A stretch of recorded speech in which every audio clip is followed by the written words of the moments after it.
Hello friends. Just give me like 5 minutes because I forgot web captioner again. I am a fool. I keep forgetting. I always forget web captioner. Either I remember it or I don't. Let me throw that in. Where's my subs? Done. Yes. Hello, I am here. And get chat box working.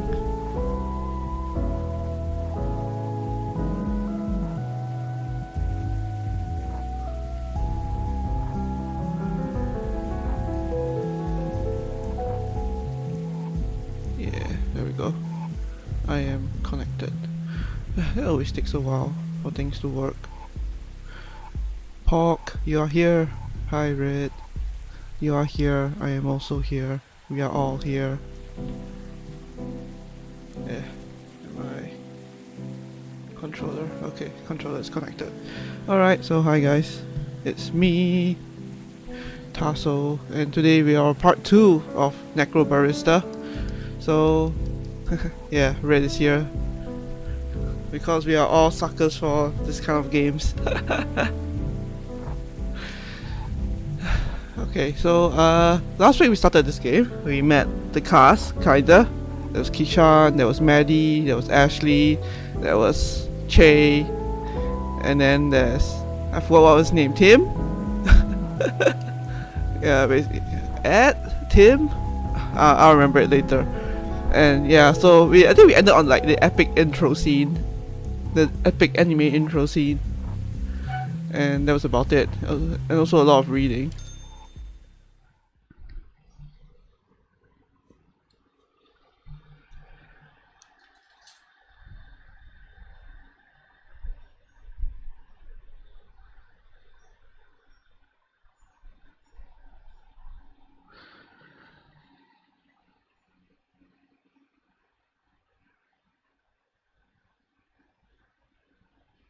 Was it Nat? Yeah, I think it was Nat.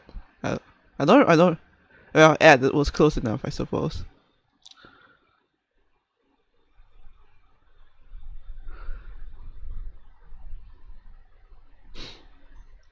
Loading. We are in loading land.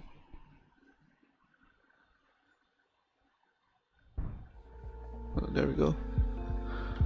Yes. Oh shit.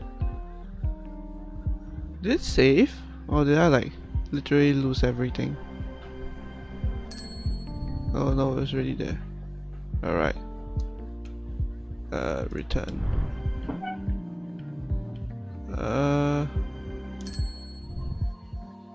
Yeah.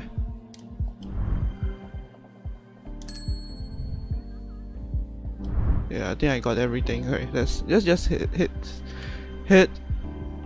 to the. Did I read this? I don't remember reading this.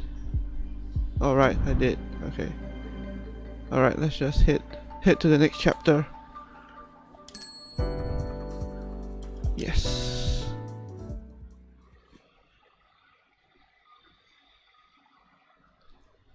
I need to remember all the voices that I gave them. I don't remember the voices I gave them.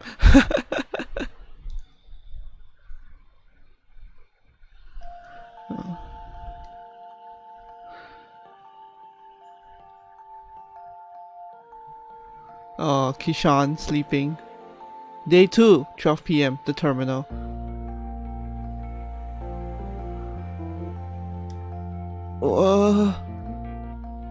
Che. Rise and shine. Don't wanna. You shouldn't waste your last hours on Earth sleeping. Let's see. Whoever said I have plenty of time to sleep when I'm dead probably had a different idea of how things would play out after death. Man, I was hoping that I was having a really long, weird dream. Sorry, no such luck. Some more pedantic magical practitioners are quite bothered by flippant and colloquial, I can't pronounce that word, oh my god, colloquial use of the word luck. Che isn't one of them. I'm still having trouble getting my head around it.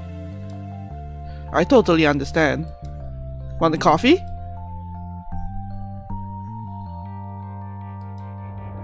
Oh, is this down in the basement? Yeah.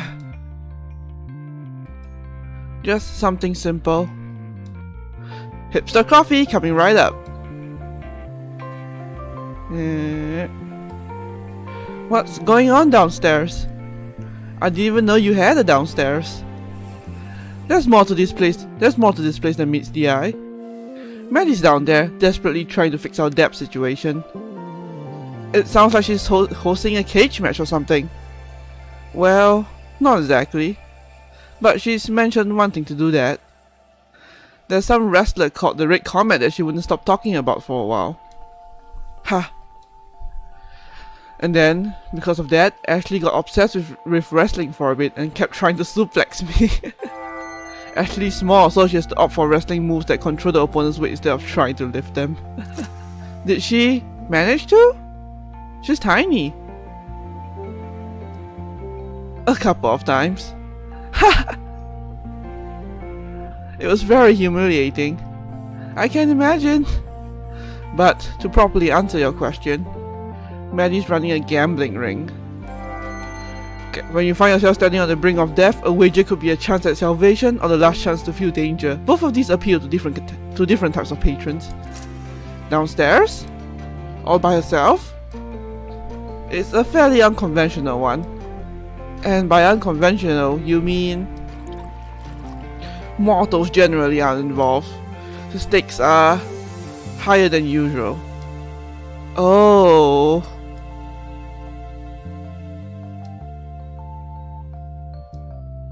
Coffee's ready. Come over and get it.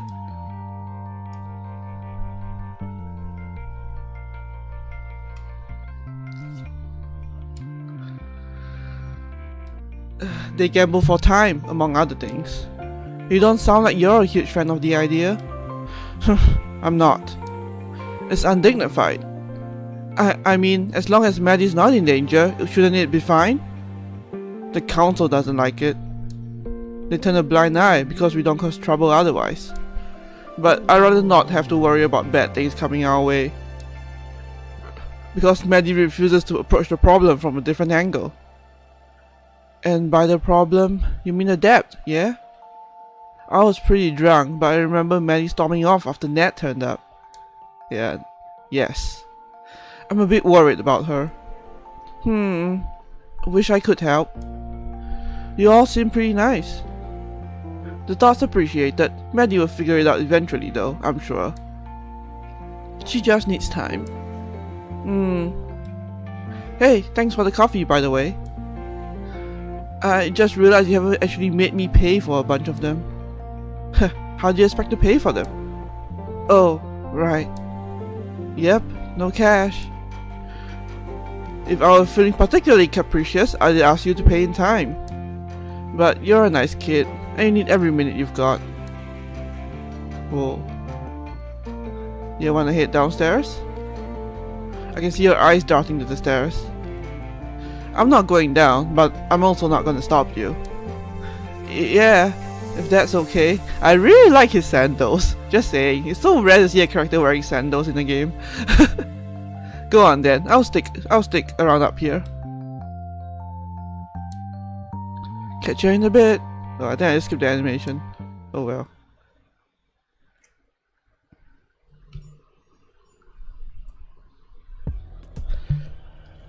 The stairs that led down to the basement were solid and well worn, with smooth ruts on each step and a handrail that had been polished to a silky sheen through years of use. Kishan had always liked stairwells. People never lingered in them for long, and he had found them to be a good place to catch a breather. He wasn't obsessed with them. That'd be weird. But he definitely appreciated a nice set of stairs. On further reflection, it was probably a little weird. Downstairs, Maddie's audience clamored for blood. Even the dead find blood spots compelling.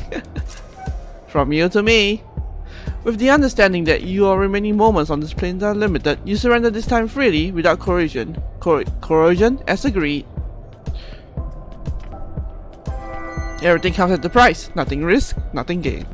Contract fulfilled. You're free to go. Phew.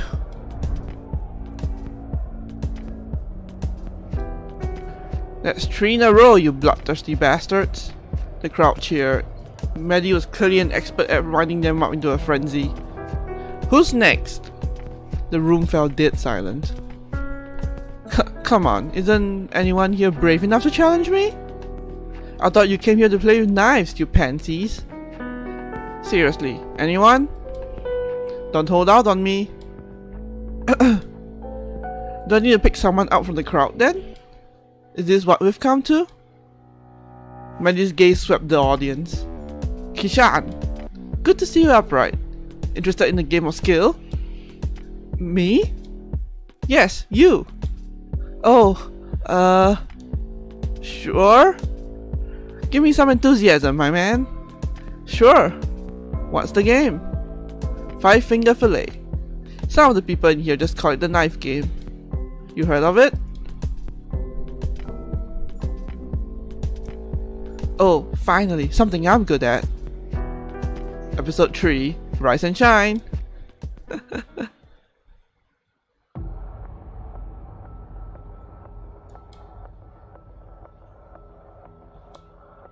You've got a lot of knives in this place. Tell me about it. Damn, this thing has a good weight to it. Cause I wouldn't make you compete with an inferior tool. Ha! What? Sorry, I was waiting for you to I was waiting for you to sick into calling me an inferior tool.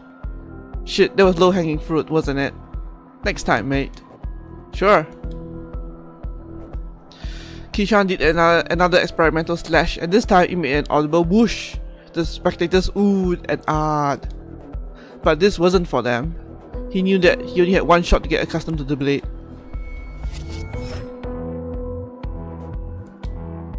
You done showing off? Nothing wrong with putting on a little show. Sounds like you're stalling for time. Getting cold feet, perhaps? Psh, not a chance. Let's get started then. You know what you're wagering? Chase, something mentioned about you gambling with time. It's not gambling if it's a game of skill. But that's just beside the point. We're both wagering 4 hours. If you win, it comes from the cafe's balance. If I win, it comes from yours. You've got around 16 hours left in case you weren't keeping track. Shit, only that many? Want a little extra time to play with then? Hell yes. Let's stop wasting it and get this over with. You sure you know what you're getting into? Most people are pretty shy about playing with the time they have left, especially when their tanks running as empty as yours. Yep, come on. Unless you're getting cold feet. Hardly. You've got 30 seconds. Smack the timer when you're ready. Is Kisan going to win and then cause more chaos for the cafe?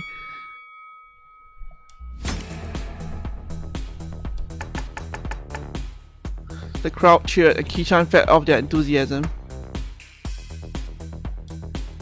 In response, Manny leaned back and tapped her finger on the table, feigning impatience. He met her eyes, grinned, and continued his performance. His stabbing motion got faster as he went, the point narrowly missing each of his fingers. Stabs, strong enough to drive the knife a millimeter or two into the table, were good if you wanted to put on the show.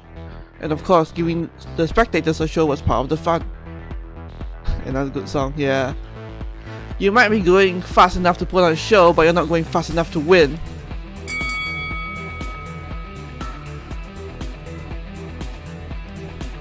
How did I do? 16 stats if I counted correctly. Whoa. I couldn't do 16. That's how many Maddie beat me with. Is she gonna lose? Nah, she's gonna kick his arse. Feeling good about that result?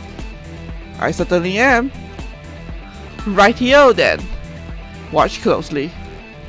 Oh, I will. 16.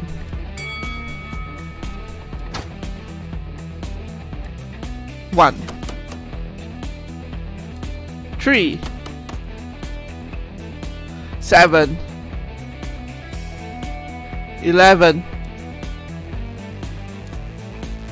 1, 3, 7, 11, 15. Should've got 15. Told ya, she's unbeatable. Is it magic? She could cheat if she wanted to. Definitely not, she's just that good. Poor guy, he didn't know what he was getting into. Sorry, mate. You beat me fair and square. I'm pretty impressed. I aim to please. I'll be taking those hours now if you don't mind. Yeah, sure. How does this work? Poke. Just like this. You won't feel a thing. Kishan felt a brief brightness in his chest, and for just a moment the tip of Maddie's finger burned white hot. Quite hot, you can't beat entropy. Anytime you do an energy transfer, there's gonna be some amount of energy lost to heat. Ah, ow! Shit! Someone in the crowd laughed. Sorry, I lied. It's done now though. Alright. Does anyone else dare to compete with me? Come on, looking for some actual decent opposition here. I'll take any challenge. Even if it's chess or something. Any challenge? I challenge you, Che, to get everyone a drink. Rounds on me.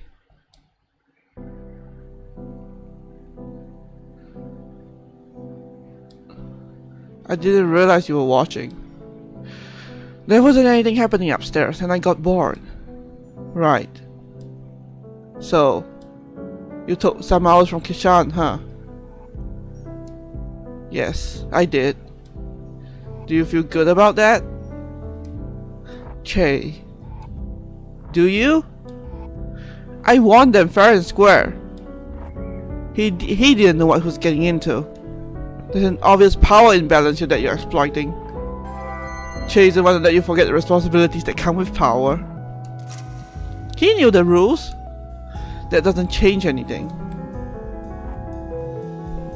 You led him to believe that he gets some extra time. Maddie knows firsthand how seductive the promise of extra time can be. And, barring a miracle on his part, that absolutely wasn't going to happen. It doesn't matter. He's just passing through. A couple of hours won't make any difference.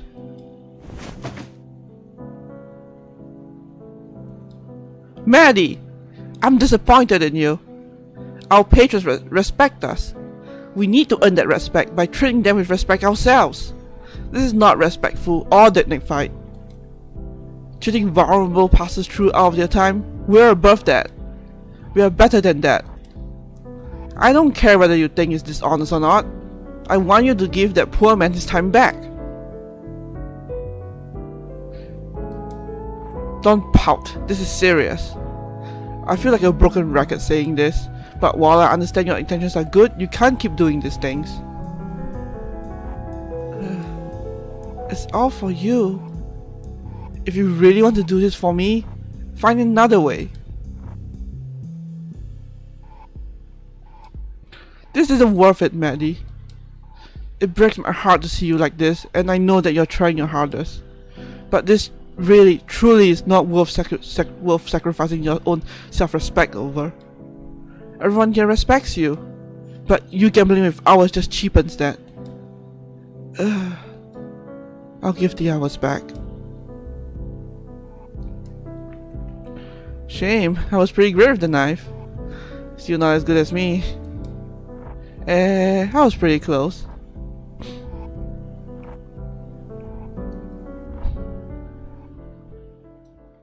The whole gay.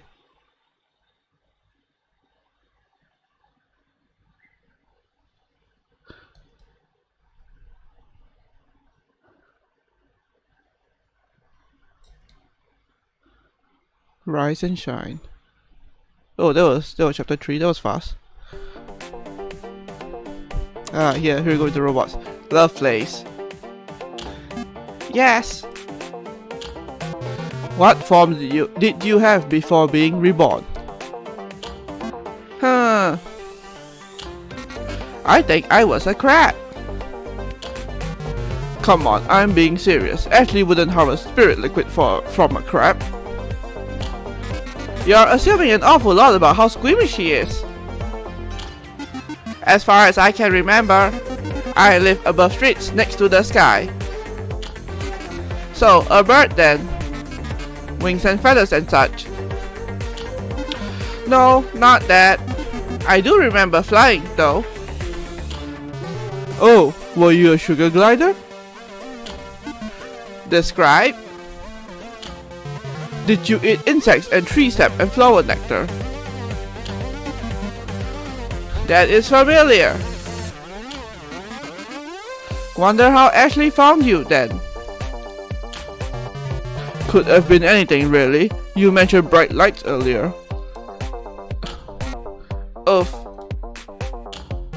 Yeah, I'm thinking you got hit by a car. That seems likely. Is that bad? I mean, you're here now, so. Whether you like it or not. Shut up. I am still adjusting.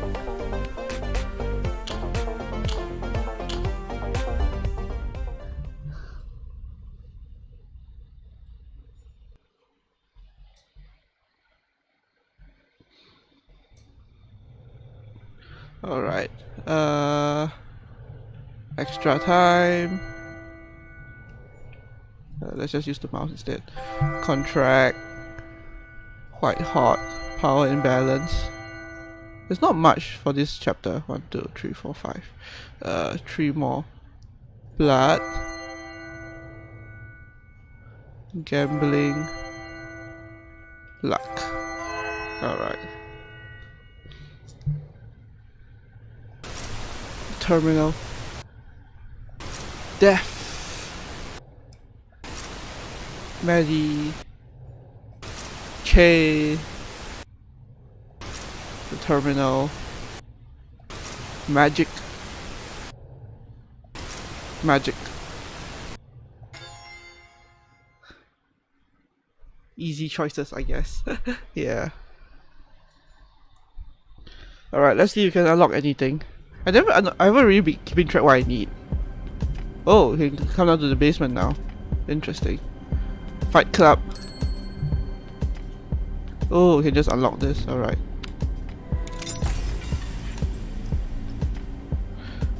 Time to read. Kishan's footsteps echoed in a way that startled him. Were his footsteps always so loud? Perhaps it was just a contrast with the surrounding environment, which seemed to be completely silent, that made his footsteps seem so jarringly loud as he walked along the catwalk. He was on the catwalk. Why was he on the catwalk? There seemed to be a gaping space below him, filled with some sort of mist that he couldn't see through. It was fog-like, and yet despite the fog that lapped at his feet, the air felt so dry. The air was thick here. As he breathed heavily, Kishan felt an overwhelming, sweet, sickly color. Once you need to read to progress. Oh, okay.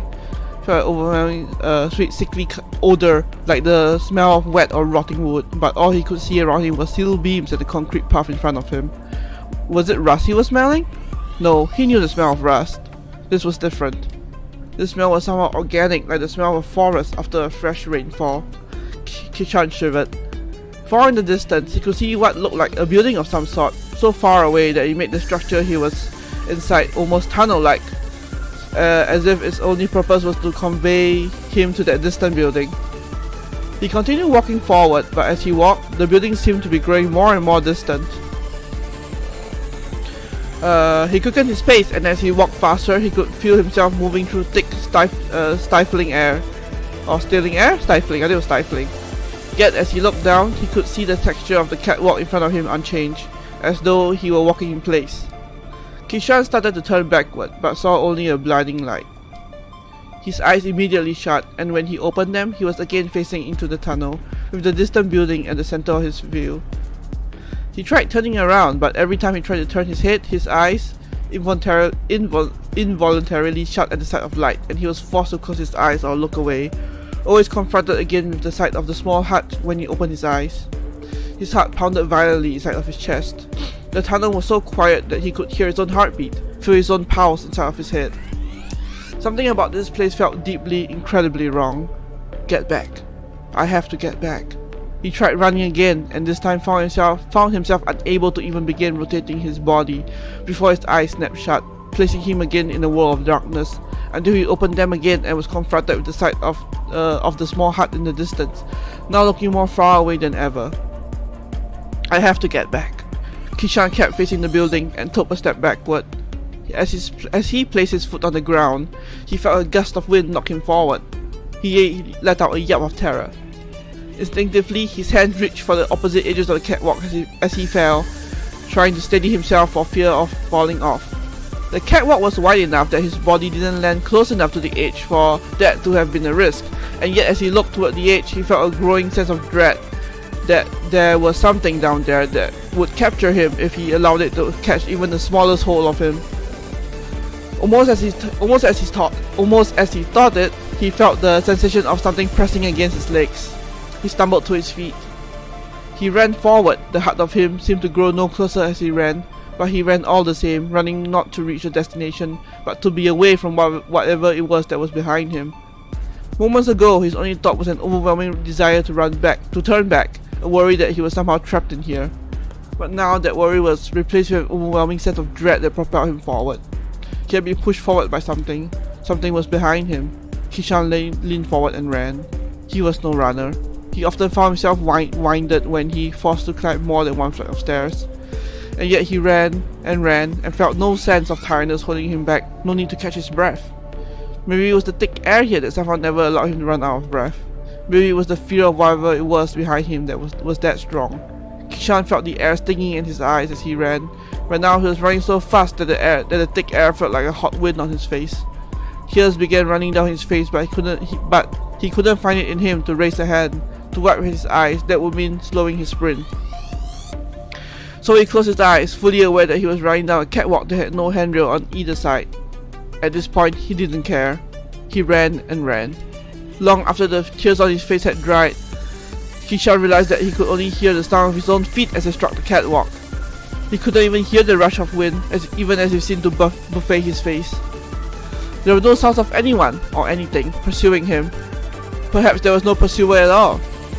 He allowed himself to open his eyes and look down. He looked over his shoulder.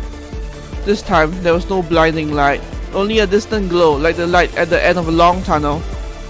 In a way, it was the light at the end of a long tunnel, and in observing the dim glow of the distant light, Kishan suddenly realized just how far he had run. He turned around and saw the building right in front of him. It had windows that were covered with the same fog that covered the ground around him. Kishan reached for the door handle. He half expected it to be locked, and felt a moment of panic as the handle bowed under the pressure of his hand. Was he ready to face whatever was on the other side of that door? Did he even want to enter? Did he have a choice? What was it that awaited him inside of this building? Answers or more baffling questions? Kishan looked down at the tunnel and suddenly felt cold. Whatever this place was, he needed to escape it, and the only form of egress that seemed available to him was the door of this building. He leaned on the handle and then felt the door swing open. Was this like before he came into the terminal? I wonder. Ashley's journal too. Okay, no. Not yet, I haven't opened one. Here, no. Billiards too, which I also have not touched yet. There's a journal.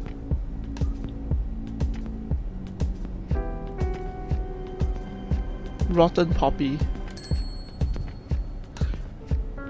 Yeah, can't have that yet. Fisherman tree, which I also have not unlocked yet. Beth 1.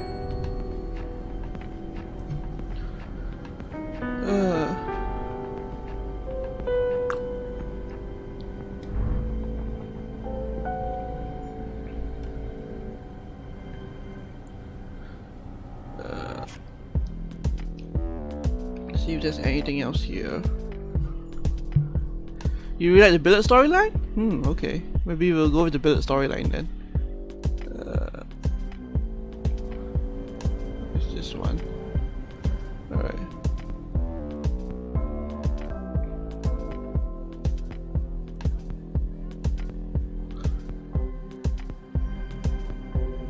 This is judgment.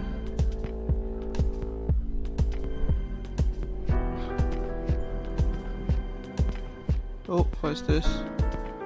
Lamington recipe.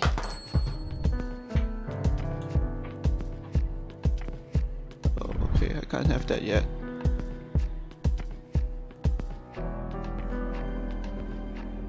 The fisherman. Here's Ashley's journal. Billet's one was upstairs, right?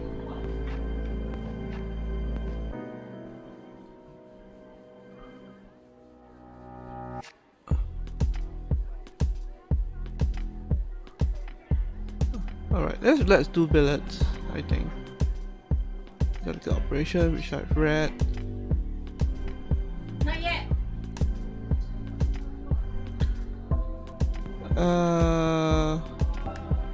Alright, let's do billets.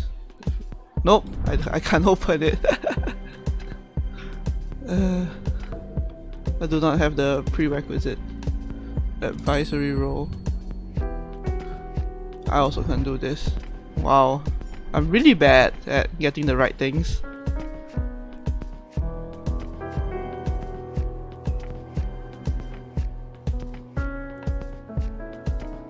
Alright, either I know I can unlock Beth, so I might unlock Beth, or maybe Ashley's journal? Nope. Yeah, let's do Beth since I can unlock that one.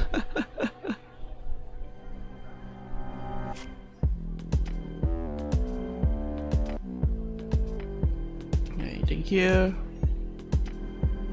Oh, that's the one I already read. Yeah.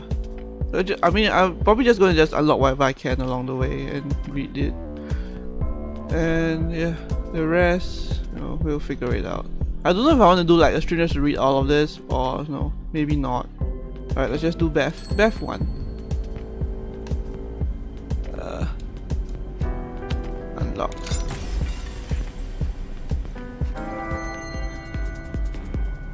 Let's go, little girl. The man standing in front of Beth smirked. The knife he held seemed almost light compared to his massive hands, but that didn't make it any less intimidating. Finish this one quick, came a call from behind the knife holder. 3 men stood behind him, wearing expressions which ranged from amused to bored. Beth felt her palm getting sweaty and loosened her grip on the knife in her right hand, sliding her thumb along the guard to reassure herself that its shape hadn't changed since the moment she picked it up. Take your friend's advice, Beth said to the man who was menacing her. Finish this quick. After all, I am just a little girl. Well, as little as any 15-year-old girl could be. Can do, said the man, and he drew his knife up for an overhead swing. The man's movement suggested that he didn't know how to use a knife. Not really. He was swinging the knife like he's swinging a fist, like he was trying to bludgeon her with it. He never really used a knife before. He was stupid.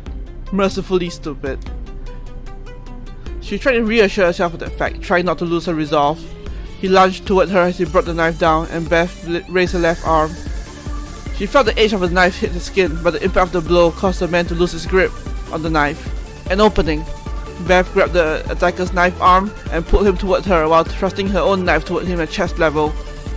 She drove the knife into the man's chest with all the force she could muster, and he fell onto the ground and gasped as Beth released her grip on him. The man lay on the ground and put a hand to his chest, moaning. Son of a bitch. You doing okay down there? Said Beth. The man sat up and patted his chest. I didn't expect to lose to a girl? No, said the man. Well, that too, but didn't expect to hurt this much. These rubber practice knives are no joke, said Beth. If I step any harder, I may have broken a rib. The man stood up. You got a name, girl? You can call me Beth, she said, extending her hand. He shook it with a look of hesitation. I'm Carl. I was about to say, Beth, that was kind of a cheap trick. How do you mean? Said Beth. I mean the way you blocked my knife with your arm. It just bounced right off.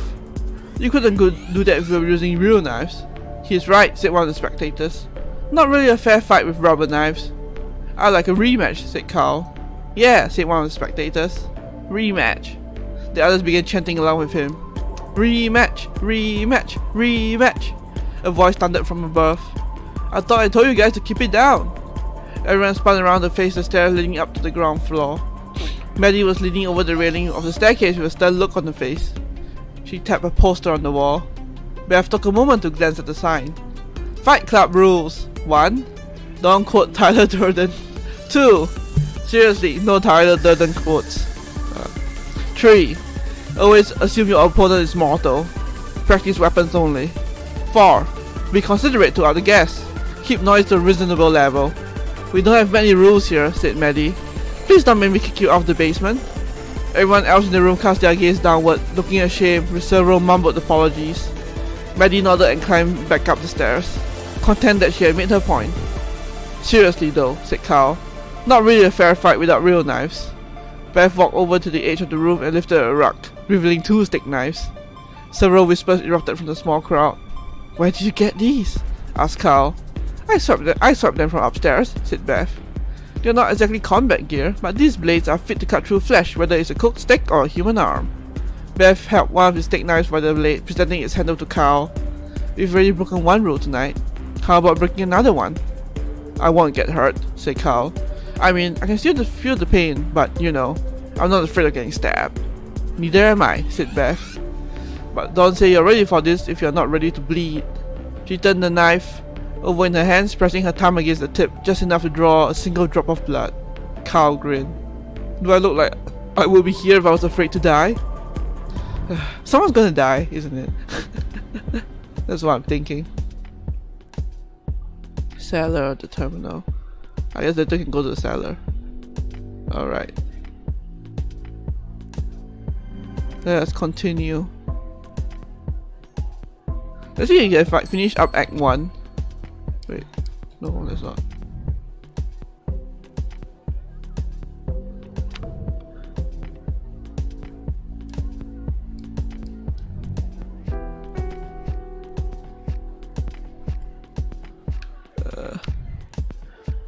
Yeah, I think we'll finish Act 1. Maybe start Act 2 later. Back. No, that's not what I wanted. Back.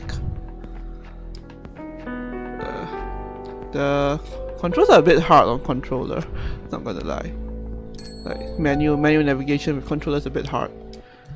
Alright, let's continue. Let's finish up Act 1.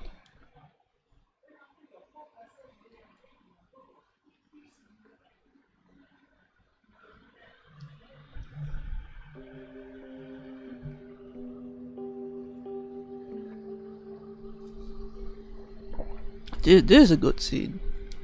This is a good view, rather. Day 2, 5 PM, outside the terminal. You right? Yeah, I guess. Cool. I don't remember Nat's voice. It gave me like a really low voice. Cool. Mind if I join you? Go for it.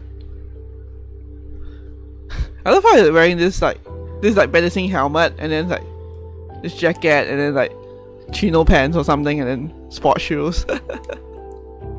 Dury? Huh? You want a Dury? You want a Dury? Oh, I don't remember my voices. I'm sorry, Dury. Coffin nail. Cigarette. Do you want to smoke on there? Oh, right, of course. Yeah, sure. Sorry, it's been a weird day.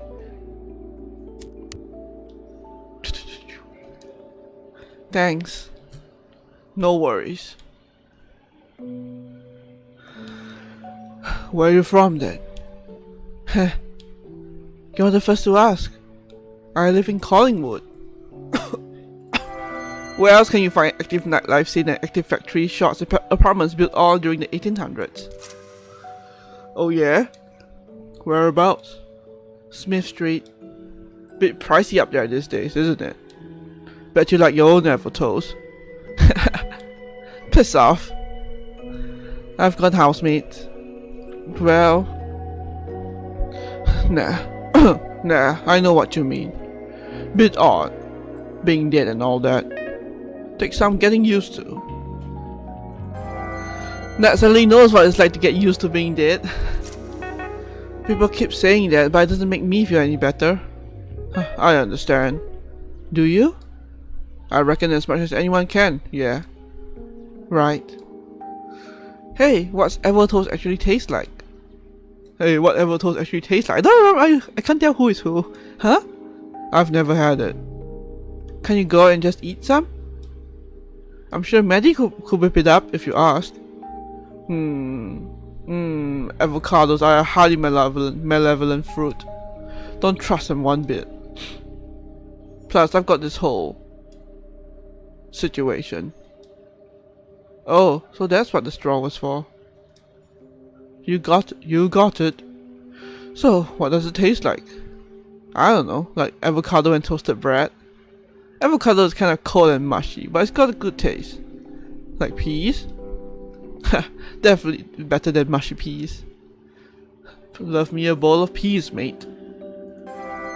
One famous Australian outlaw requested peas with a bottle of wine for his last meal before he was hanged. What? Cause they're the only thing that you can eat through a straw? Watch yourself. Gonna zap me with your death council powers?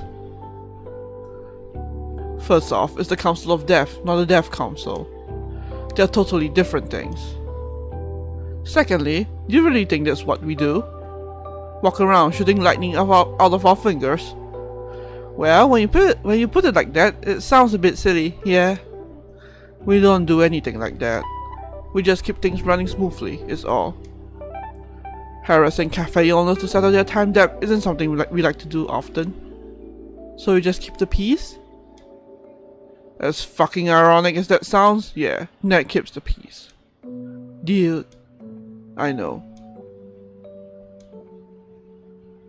Want another? Sure.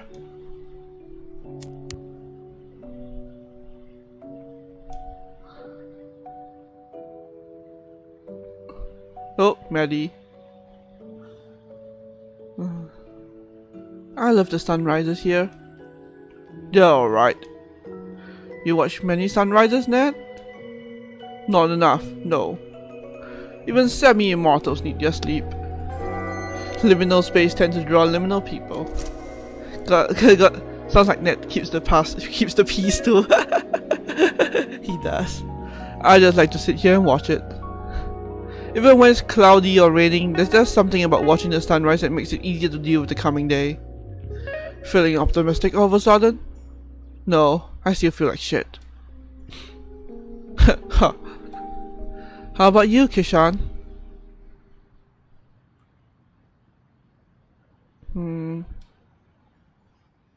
Is he fading? Kishan? I don't feel great. I'm still having a lot of trouble, oh,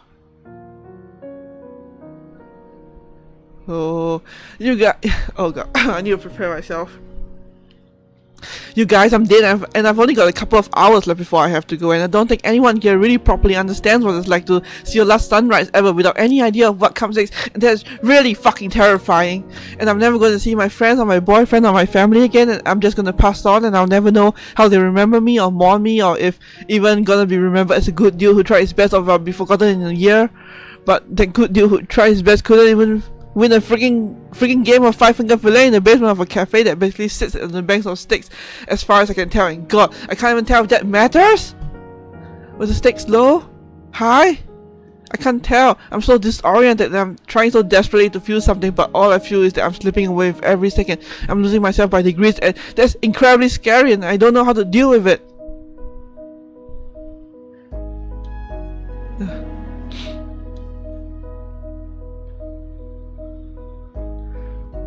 Yeah, fair cop.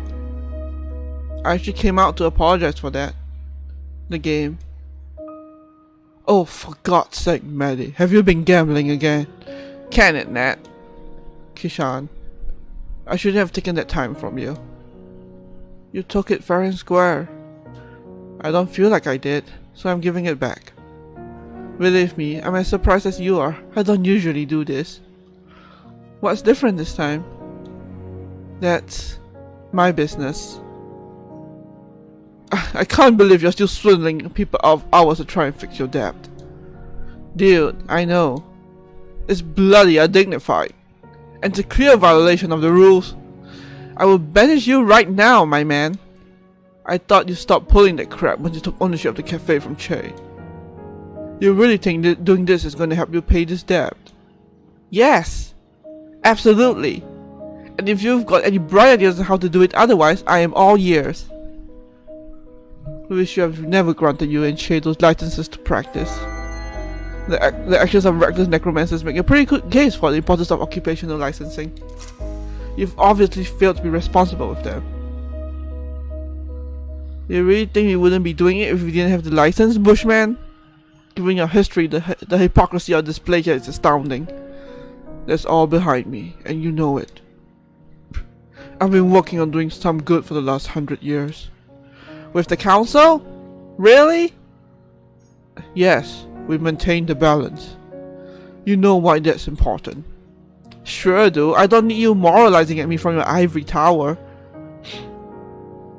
Give it a rest, guys.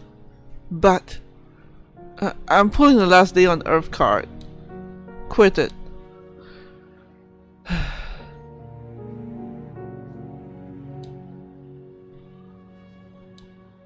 I'll be inside. Come find me when you want those hours back, Kishan.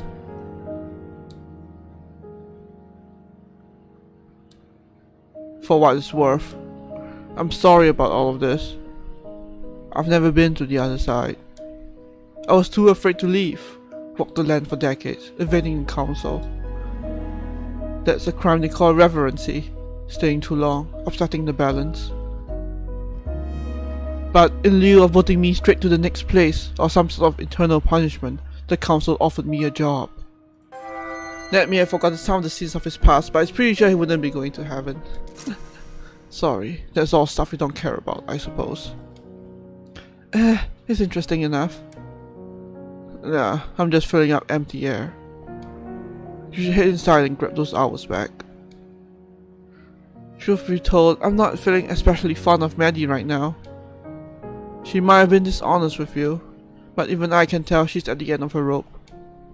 And you might not be able to see it yet, but I think the people in there are fond of you. You think so?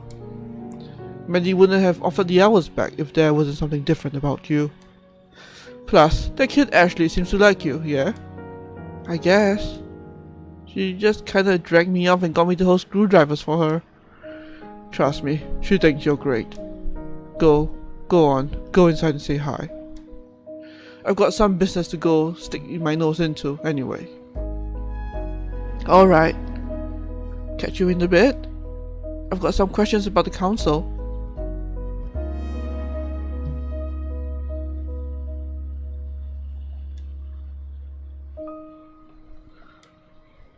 Of course, I won't be out for long.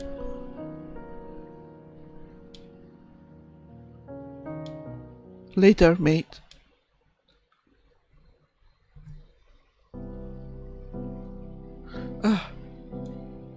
Hey. Yo. You want those hours back? I guess so. It's only 4 hours. I don't think it'll make that much difference. If it's okay, I prefer that you have them. Ashley's been enjoying having you around. Josh Ashley? And me too, I guess. You seem pretty reluctant to admit that, my dude. Don't psychoanalyze me. Sit still for a minute.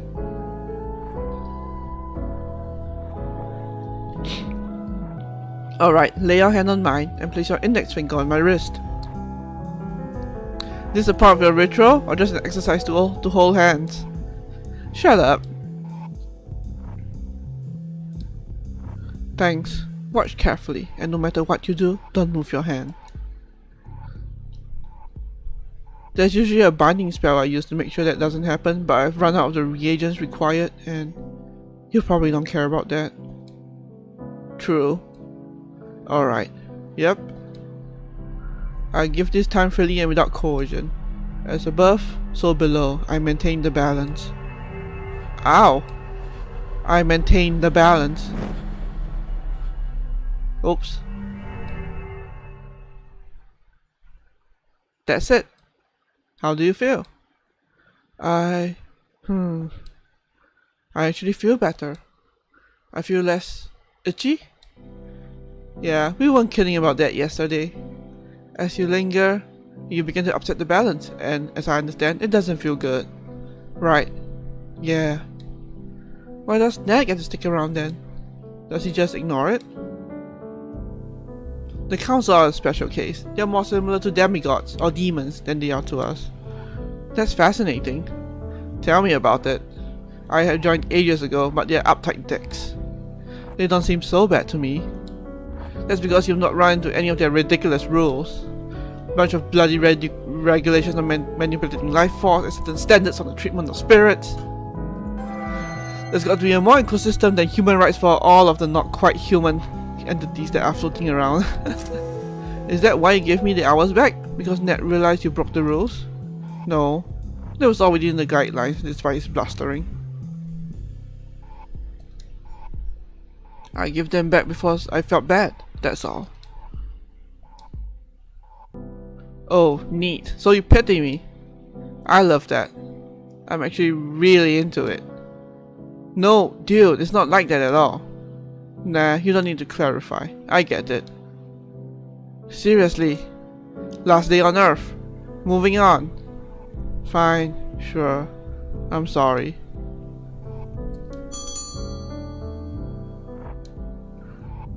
Sorry, I gotta serve this customer. I'll help. Really? It's probably not a two-person job. Sometimes two people working on a task will be less efficient than one. Sometimes Kishan doesn't care. Yep. Come on.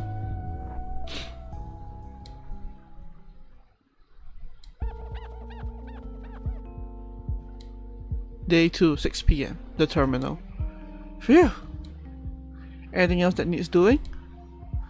Nah, I'm gonna take this tray of glasses into the kitchen. You can go chill for a bit. I'll take them. You need a break. Sure. Where's the kitchen? That way. You'll find it eventually. Cool. Back in a minute.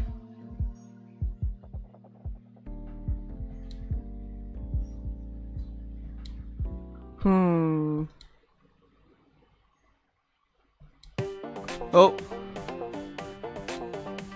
Your pawns are nothing compared to the raw power of my castles! Oh god, I need to do Ashley voice again. Rook and Castle both offered protection for the defending team, but Brook seems to be more popular. I need more water.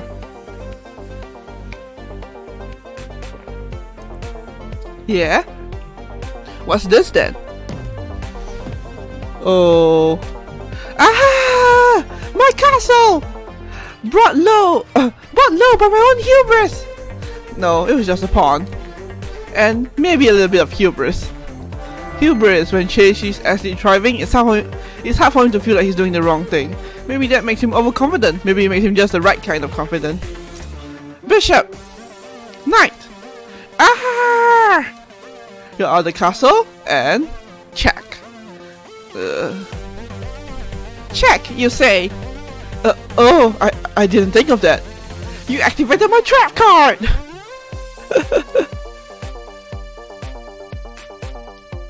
Oh, hey, Maddie, come check this out. I tricked him to a false sense of security. Oh man, that's embarrassing. You seriously let her outmaneuver you that hard? Yes. I'm very ashamed. I suppose the real hubris was inside me all along. Oh my god, how many memes did they just drop in that 5-minute sequence? I freaking love winning. I should try doing this more often.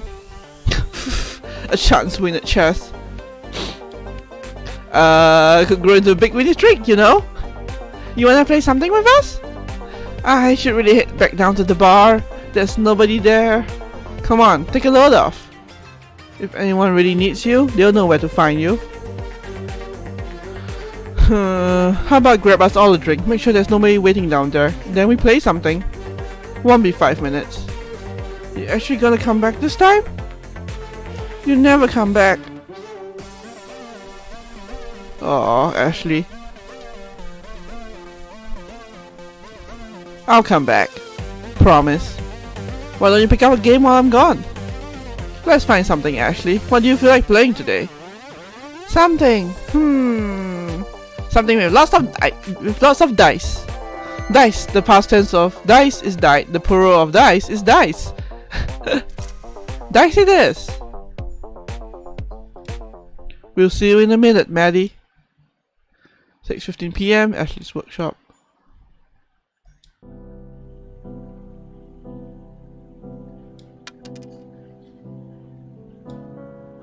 And that's why the 4th season of Roll Battle Royale was an absolute betrayal.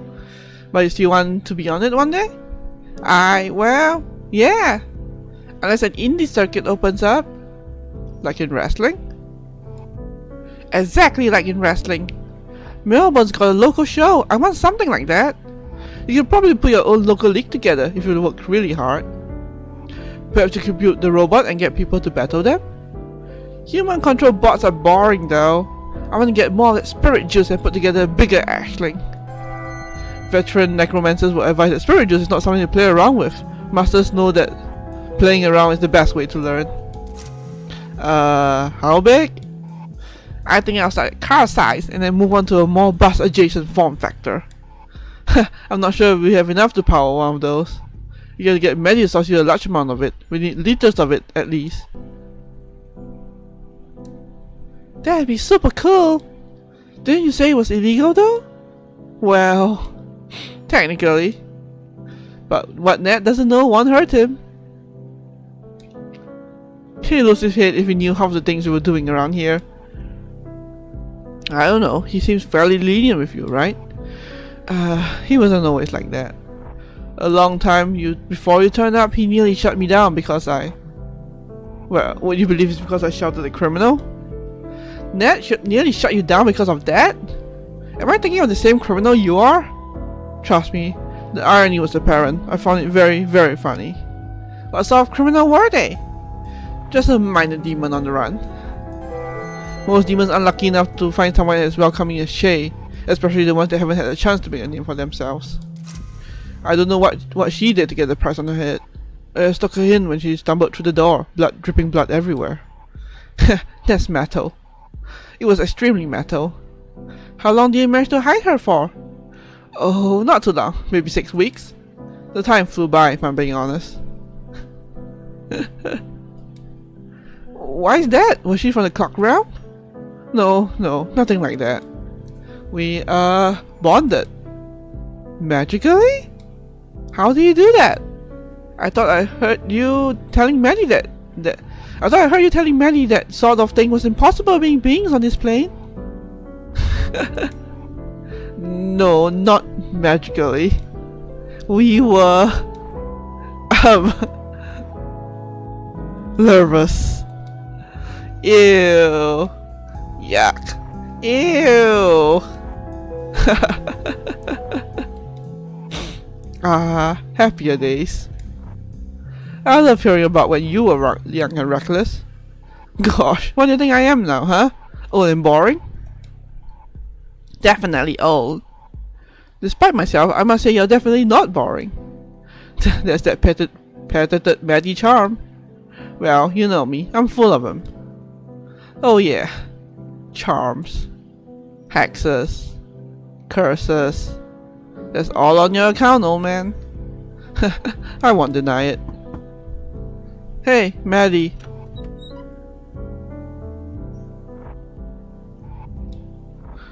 Hey, dude. Having trouble finding the kitchen? Yeah, I couldn't. I check everywhere. It's just behind the bar, man. You can't miss it. I told you, I check everywhere. Nah, you're not catching my drift. It's just behind the bar. You can't miss it. Have another look. It'll be there this time. Sometimes you just gotta remind the quantum hallways that they exist. Fine. How long are we going to keep him here, Maddie? Oh, we're keeping him? No, we're not keeping him. I'm not going to let him. No, we're not keeping him. I'm going to let him stay as long as he wants. He'll leave on his own accord at some point. You feel sorry for him? Weirdly, yes. I don't usually get attached to customers, but he's a good dude. I like him. Do you like him because he's nice? Or because he was good at passing your tools over? Yes. Don't get too attached. He's not gonna be here forever. Well, duh! I know how it works! I'm going to enjoy having him around, just like you taught me. Don't cry because it's over. Smile because it happened. Ashley. That's from the motivational calendar I threw out last week. Also from Doctor Who. I never said that. Same. I'm used to people moving on. That's the point. I can deal with it. Che is like disapproving stare. Good. 6:30 p.m. The terminal.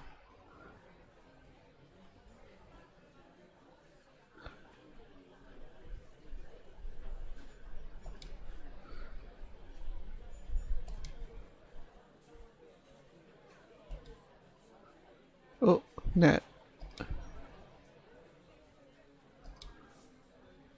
I like how we hear like ambience, like people in the background when we don't see anybody at all except the characters.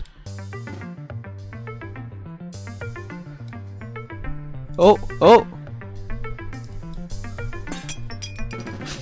Fuck! Hey.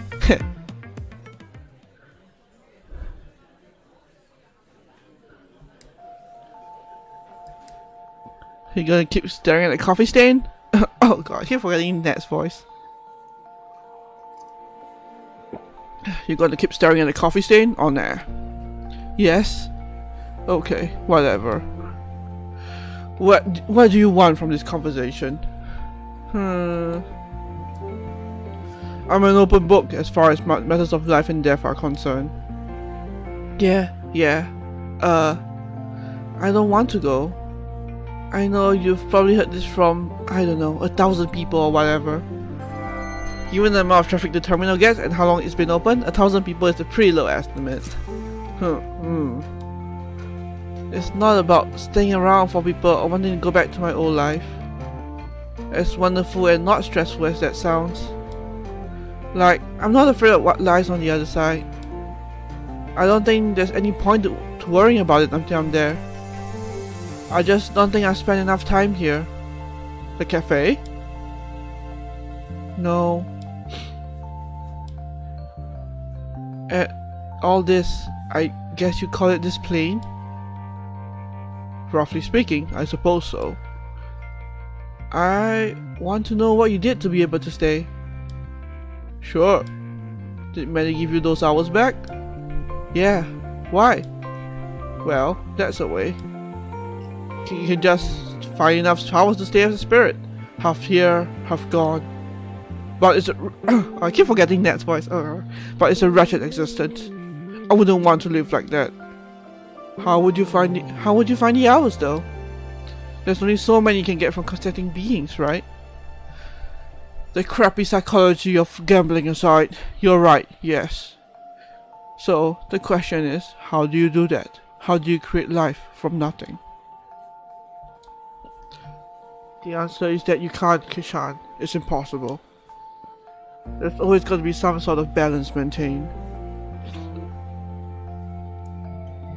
Everyone who learns to manipulate everyone who learns to manipulate the fundamental life forces understands that no matter whether they're doing good or bad things with their skills.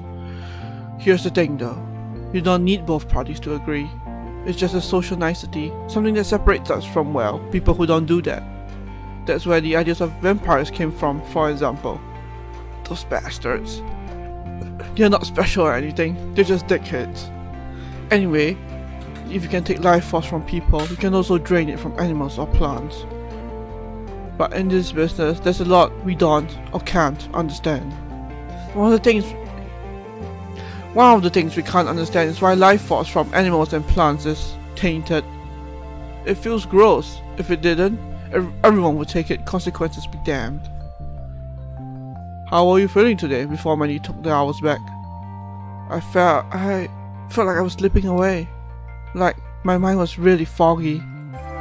It's scary to run when it's foggy, you don't know what you might be running toward. It was really hard to think, or put sentences together. Nobody really noticed though. Typical. Imagine that, but 10 times worse. You're foggy, but there's also something fundamentally wrong. Like you're a collection of puzzle pieces that don't quite fit together. Like an engine that's running out of oil. That sounds horrifying, right? So, should I do it? Probably not. How would I stay otherwise? Well, you could always go on a limb, just run for it. But you catch me. Not me, personally. But yes, the council would, eventually. And that's it? That's my only option? Perhaps. Depends on how you feel about bonding your soul for eternity to a fundamentally neutral arbiter of justice. The downside of neutral arbiters is that they are never on your side. I have no strong feelings about it, one way or another. Smart arse.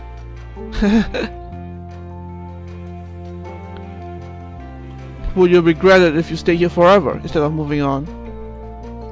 I don't know. I guess that'd be up to me, right? How do you mean? In the end, how I feel about taking a big brunch in my life is just another. It's just a matter of how I frame it. I can focus on what I regret, sure, but it's not a useful way to spend my time. If I focus on the future, on everything that's in the possibility space instead of outside of it, that's probably better for me, yeah? Sure. You don't sound convinced. I'm just ambivalent on it. I try not to think about anything too hard these days. But if you are willing to accept eternal bondage with the council, I can keep you here. It's not easy work though. You have to act in the best interest of the system, not as individual parts. Bureaucracy at its finest. How do you learn to deal with it? It just took some time. When you're used to it, you learn not to think too hard about what you're doing. As long as you take a holistic view of everything, things generally shake out alright. We tend to only bother the biggest rule breakers anyway. Maddie being one of them? Habitually. She wouldn't be getting so much leeway if it wasn't for Che. I don't understand that guy. He's nice, we've chatted a bit, but what makes him so special? He's provided services in the past. I can count on one hand the number of people who know as much about the manipulation of life force as he does. He's been researching it for over 100 years. A lot has changed since the days where Che was a young man. No way, he's that old? He looks like 60 max. Yup, much older than that. Wild. We are getting sidetracked though. How do you feel about joining the council? I don't hand out offers willy-nilly, you know. I'm interested, but can I have some time to think about it? How much time do you have? You've been out for nearly 25 hours. You're overdue. Put it on Maddie's tab. Okay. I assume you're not going to stick around forever. Unlikely if the next few hours are anything like how I felt this morning. I'll stick around until you have a solid answer then. Cool. Wanna get drunk? We are already drinking, mate. Nah, Shamey told me about something pretty special he got behind the bar. Unless it was something really special, he probably offered me some. And even then. So you tried the bottled soul? You pulling my leg? Nope. You've got to be mistaken. You haven't seen it in person, have you? Yeah, I actually have seen it. That's quite illegal. I expected better from him. Damn it. So, are we going to drink it or not? Council regulations require me to confiscate it or force the owner to dispose of it. That doesn't steal anymore, he just confiscates. We'll be doing him a favor then. I suppose. Come on, dude. Che said it knocked you flat. When you say you, do you mean me? Or you? Or just anyone who drinks it? Anyone. It's like 200% alcohol or something. That's not technically possible, but I'll admit my interest is piqued. Well, let's not waste any time. Damn it. This was a setup, wasn't it? Basically, you in? Fine. Oh, this looks deadly. Good thing dead people can't get alcohol poisoning. Aye. To bureaucracy.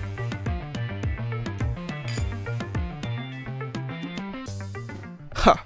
To bureaucracy.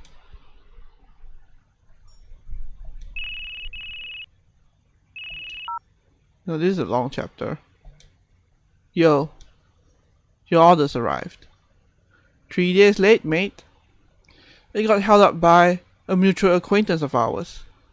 Ah, shit. That explains why he's in my hair. I'll be there in half an hour.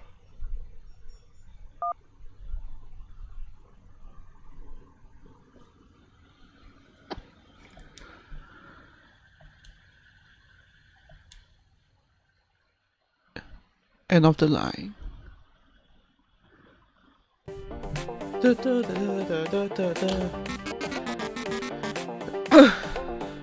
Oh, the catabasis. The catabasis is considered to be a vital part of the hero's narrative. Every hero goes to hell at some point, and in the stories they usually come back, which is the bit that seems weird to me. I don't think that's how it works in real life.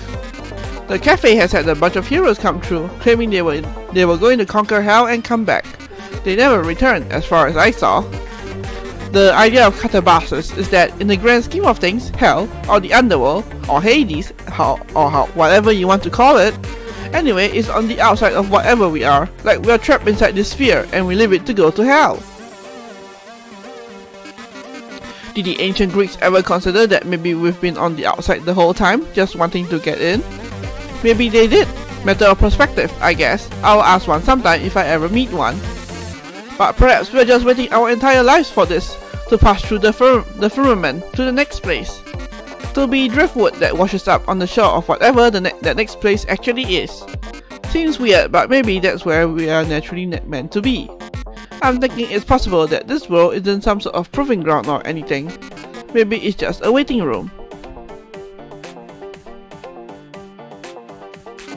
A beautiful, flawed, complex waiting room. Personally, I don't think there's anything like heaven or hell waiting for us. No judgment either. The world doesn't ever operate in binaries or absolutes. That's just flawed human thinking projected onto things that are much, much more complex than they can ever perceive. And I don't think what's waiting on the other side is even something that we can conceptualize. I bet it's cool. It's a shame that it's a one-way trip though.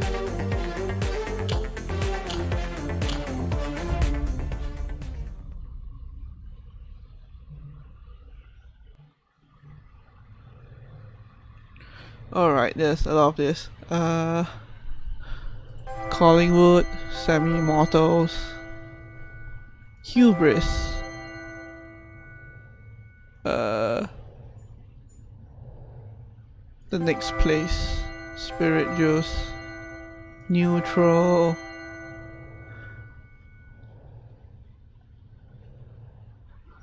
1,000 people. Let's get all this. Lore. Che. The terminal.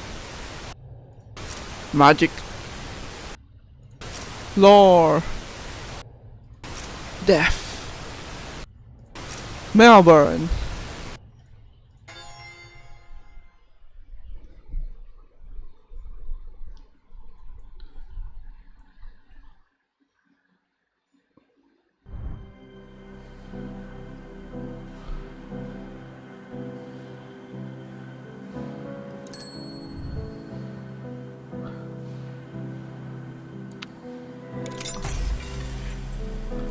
Alright, let's read this. A teenage boy approached the counter. Shoulders slumped forward, head down, eyes on the ground, up until the moment he looked up to order a drink. He was old enough that he could have passed for a young adult with a better presentation, but the posture coupled with the oversized backpack he was wearing was a dead giveaway. Irrespective of his age, he was still just a kid. "Can I get a Coke?" An order befitting of a kid. "Yeah, I think we can manage that," said Maddie. "Think fast," said Che. Maddie turned around just in time to see an aluminium can hurling towards her. She almost caught it. The can rolled back towards Che, who scooped it off the floor. He hesitated for a moment before setting it on the counter. "No ice, right?" said Che. The boy nodded. "No." Or, yeah. Yes to no ice. Che cracked open the can and poured it into a waiting glass, which he then slid down the counter, pushing it gently enough that it came to a rest in front of the teenage boy.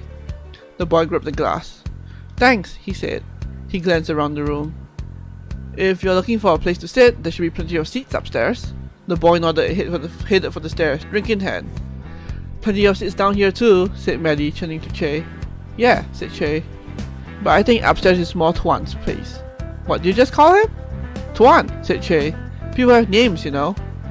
"That's the problem with having regulars," said Maddie. "People expect you to remember their names."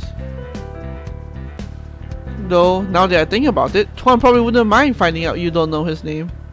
"Can't have your name on Maddie's shit list if she doesn't know it." "Should he be on my shit list?" said Maddie. "Nah, he's harmless," said Che. "Maybe a bit susceptible to peer pressure, but I think that's why he comes here. To meet with peers? To meet people who aren't his peers," said Che. "How many glum teenagers do you see around here?" "Too many," said Maddie. "Maybe not enough," said Che. "Please tell me you don't actually mean that," said Maddie.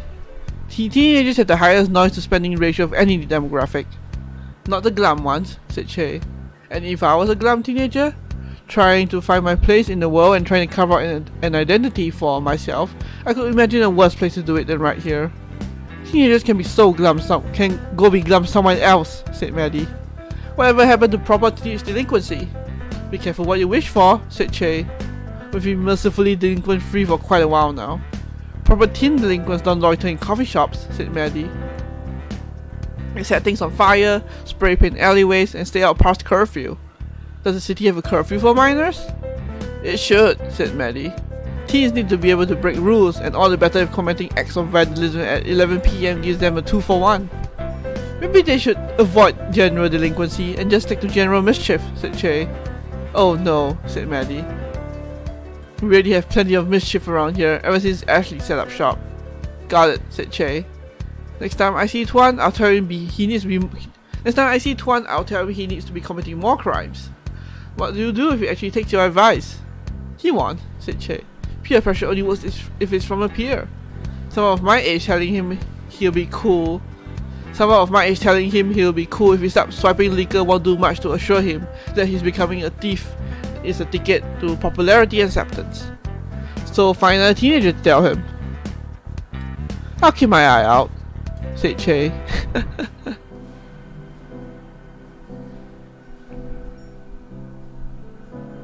What is this? Oh, this is Beth. Beth 2. I guess we can do Beth 2. Perfectionist. Nope. Alright.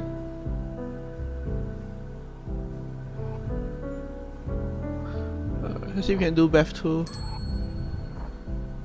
No, I can't do Beth 2. Sad face. Can I literally... Funeral? Also no. I am bad at... Ashley's vengeance. Ashley's original ideas, do not steal. I think I can unlock this one. Ashley's original ideas, do not steal. Kitchen assistant. According to Maddie, the best way to chop hard ingredients like carrots or celery is to place the thing you are chopping near the point where the tip of the knife touches the board, since this gives you more leverage. I looked it up and this is called a class 2 lever, which gives you way more torque when cutting hard things. The mechanical advantage you get from a class 2 lever can be increased by making the knife longer. That gave me the idea to make a knife that was 1 meter long. That will provide a much greater mechanical advantage than the knives Maddie uses, which are only 10 cm or 18 centimeters long. Maddie says that I'm not allowed to use any knife that are longer than 18 centimeters and said something about a weak katana, so the idea is a dead end. Weak katana. I didn't know what she meant by that, so I looked it up online and found some videos of guys using really long blades to cut things like water bottles. Apparently the key to cutting is force and speed. Since Maddie doesn't want any blades longer than 18 centimeters, that means getting more force from leverage is out. But I could compensate for this by just making the blades really fast. I created Kitchen Assistant version 1 that uses a shorter knife but is affixed to a wheel that turns at 290 RPM even with the blade attached. The first time I turned it on, the blade wasn't completely secure and it flew off and embedded in the ceiling. To make sure this wouldn't happen again, for version 2 I welded the blade to the flywheel so it won't come off. I think Maddie will be really pleased with the result because I only had to use the 10cm blade, which is much smaller than the original size blade, that she had a problem with. Also, when choosing which knife to wield on the flywheel, I picked the knife that Maddie says is the best one. I think her personal bias will cause her to like my invention more because I built it using her favorite knife. Oh no. Knife retriever. Kitchen Assistant version 2 was a big success, but my testing of Kitchen Assistant version 1 left a knife embedded in the ceiling, and I wasn't able to reach the knife by climbing on top of my step ladder. I could probably reach it if I placed my ladder on the countertop, but Maddie says that's dangerous, so I wanted to find a way to retrieve the knife without breaking the rule. I was thinking of making a giant magnet, but electromagnets require a lot of power, and the last time I tried to draw a lot of power from the outlet, it tripped the circuit breakers. And if you try taping the circuit breakers in place so that they don't trip, things catch on fire and it's a lot harder to fix, especially since hiding that kind of thing from it requires so much effort. Keeping the smell of smoke covered while replacing a breaker box is like doing 2 jobs at once, and that's 2 jobs more than I want to do on Saturday afternoon. So a magnet is probably out, especially because I'm not sure. Words. So a magnet is probably out, especially because I'm not sure if the knife is made out of a ferromagnetic material. I don't know what Maddie knives are made of, but if they're made out of aluminum, the magnet won't work. I might have to try the electromagnet thing if I can't think of a plan before Maddie notices. She probably wouldn't like it. The good news is that the knife is firmly embedded in the wood, and the compressive force of the knife is enough to prevent it from falling down due to gravity, unless a loud vibration causes it to fall down. But so there's a very low probability of the knife falling down and hurting someone. The only thing that could disturb this is if it got humid and the wood around the knife started to warp, and the weather forecast say we're not getting any rain for the next few days, so I should have plenty of time to get the knife down before it's at risk of falling. Just as long as Maddie doesn't look up when she's standing behind that part of the counter, everything will be fine. Visibility reducer. To prevent Maddie from looking up and seeing the knife on the ceiling, I created a device to dissuade her from looking up. If you put a really bright halogen lamp somewhere, it really makes people not want to look in that direction. So I figured if the knife had a halogen lamp next to it, anytime Maddie thought of looking out at the ceiling, she would decide, no, I don't want to look up there because there's a bright halogen lamp that would probably blind me. I'll look down at the counter instead. Or maybe she will look at the light and then she'll be so disoriented by the light or maybe she will look up at the light and then she'll be so disoriented by how bright it is that she won't see the knife on the ceiling. The LED on my headlamp only goes up to 50 lumens, and it takes 500 lumens to disorient the person. The problem is first that I couldn't figure out how to affix the halogen lamp to the ceiling. That was the same problem I had with retrieving the knife. It's too high up. And I realized a simple solution. I could get the halogen lamps up to the ceiling. The same way I got the knife out there, by having the Kitchen Assistant V1 throw them. Halogen lamps aren't short enough to embed themselves in the wood, so I had to apply a layer of fast-drying adhesive covered by another layer of wood glue. I figured the fast-drying adhesive will hold them there long enough for the wood glue to dry, and that will keep them falling until I can figure out a way to get the knife down. My first attempt to use the Kitchen Assistant V1 to throw the halogen lamp at the ceiling did not go so well, since it let go at the wrong time and instead flung the lamp onto the wall. It took me almost 5 minutes to clear up all the big pieces. There were a lot of pieces I didn't have time to pick up, but they were so small. So Magic probably won't notice them, and if Shane notices them, he'll probably clean them up without saying anything. So the second attempt, I got the kitchen assistant V1 to throw at the ceiling, but its velocity was too high, and when the bomb hit the ceiling, it shattered instead of sticking. I tried lowering the RPM of the kitchen assistant V2, but after my 5th attempt, I realized I was out of halogen bulbs.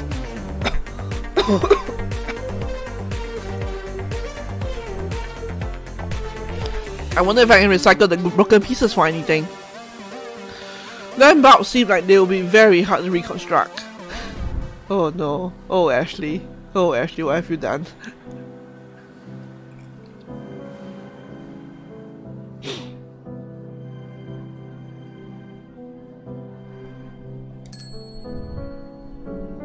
I don't think I actually unlocked this. I can't unlock this anyway. Can I unlock this?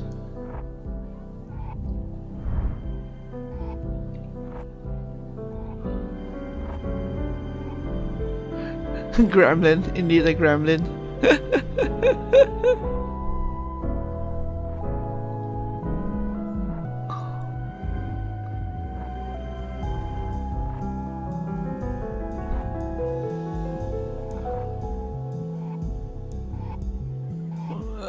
Let's see this. No.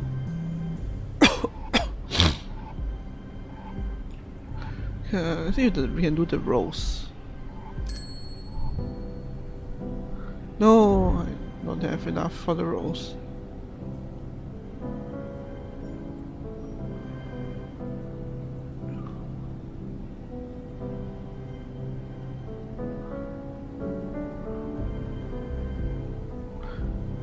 Anything else?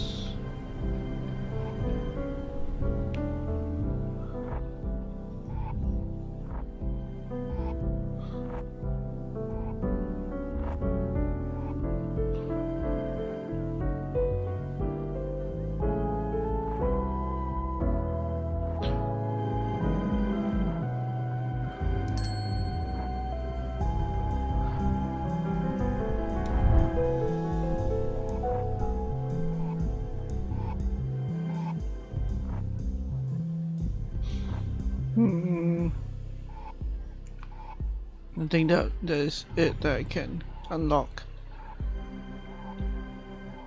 Let me just go out and check.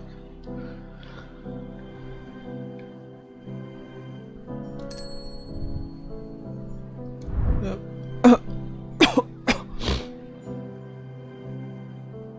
There's the fisherman, which I can't. Can I do billets? No.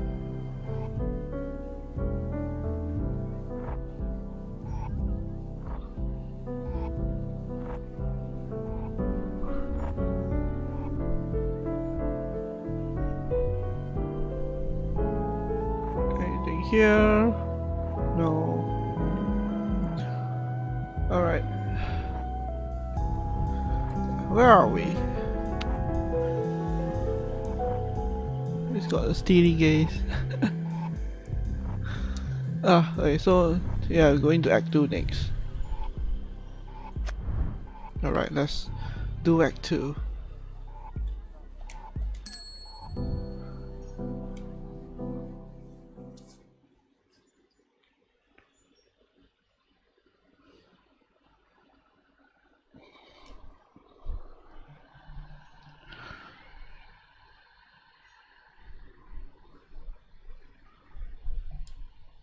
Day 2, 8:15 PM outside the terminal. Gah. I don't have the energy for this.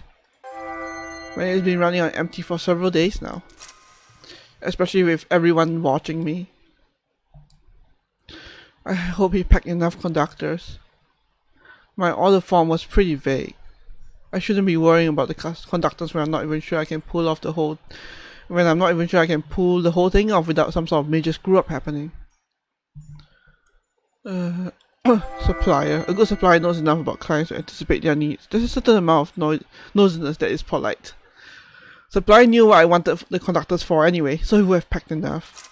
And he knows that I've got Ashley helping me. Helping you with what, Madeline? Helping you with what, Madeline? Piss up, Nat. Rude.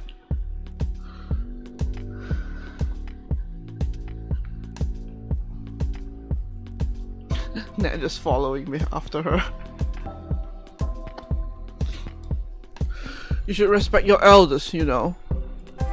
Elders, Nat is not a young man, even by the standards of semi-mortals. God, listen to you. The council made you soft, didn't it? Oh, respect your elders. Follow all our totally arbitrary rules or we'll make up some cheap reason to destroy your business. My name's Ned and I love rules. You done? Yep. Cool. You sound wounded. A steel chestplate can save you from a bleeding heart, but not a bruised ego. You should be nicer. You should be nicer. Wow, sick comeback. What was it that guy you killed said? Oh Christ, I am shot. Oh no, woe is me. Just a little throwback humor for you. Oof. Did I strike a nerve? Did I just what? Maddie. When Ned spoke next, he was in a deep, dark cadence, steeped with guilt and self-loathing. If Maddie would have been able to see his eyes, she would have been faced with a withering glare. We are rapidly reaching a point of no return. I can no longer promise to shield you from the consequences of your actions. What you did there, quoting one of my victims' dying words at me, that was low. Even for you. Frankly, I'm disgusted. You dare to poke at my guilt? You dare? Let's talk about guilt, shall we? I don't suppose you have anything weighing on your conscience right now, would you?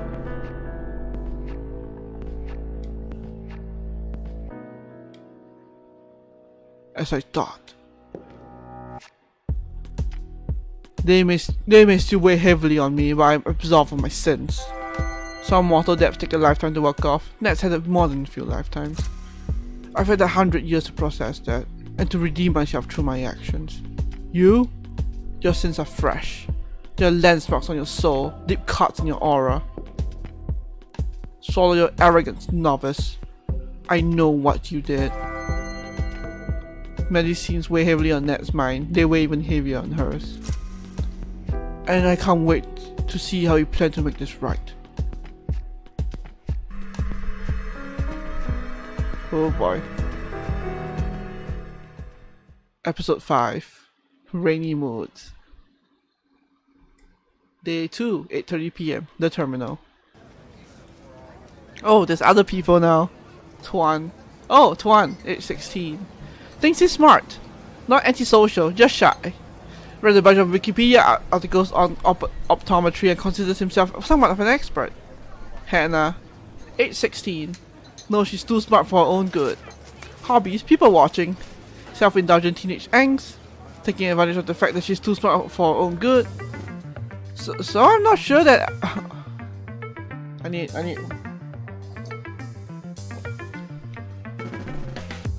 There's this Hannah. So I'm not sure that alcohol actually makes you feel anything. In fact, going by its chemical properties, I say it's the opposite. Oh, wait. Oh, that's that was Tuan. Shut up, Doc. We're planning a heist. Metaphysical debates about alcohol can come after. But this isn't metaphysics. I'm just talking about simple chemical interaction with our brains. Tuan is a guy who has the look of someone who knows more about chemical interaction than human interaction. Please take the energy you're putting into pedantry and redirect it towards the plan. Pedantry. Hannah's a girl who's ordinarily down for wordplay, but right now she's too busy with physical shenanigans to have time for verbal shenanigans. The plan? The plan? What's the plan? I was thinking I could just reach over the bar and grab the first bottle I see. Huh.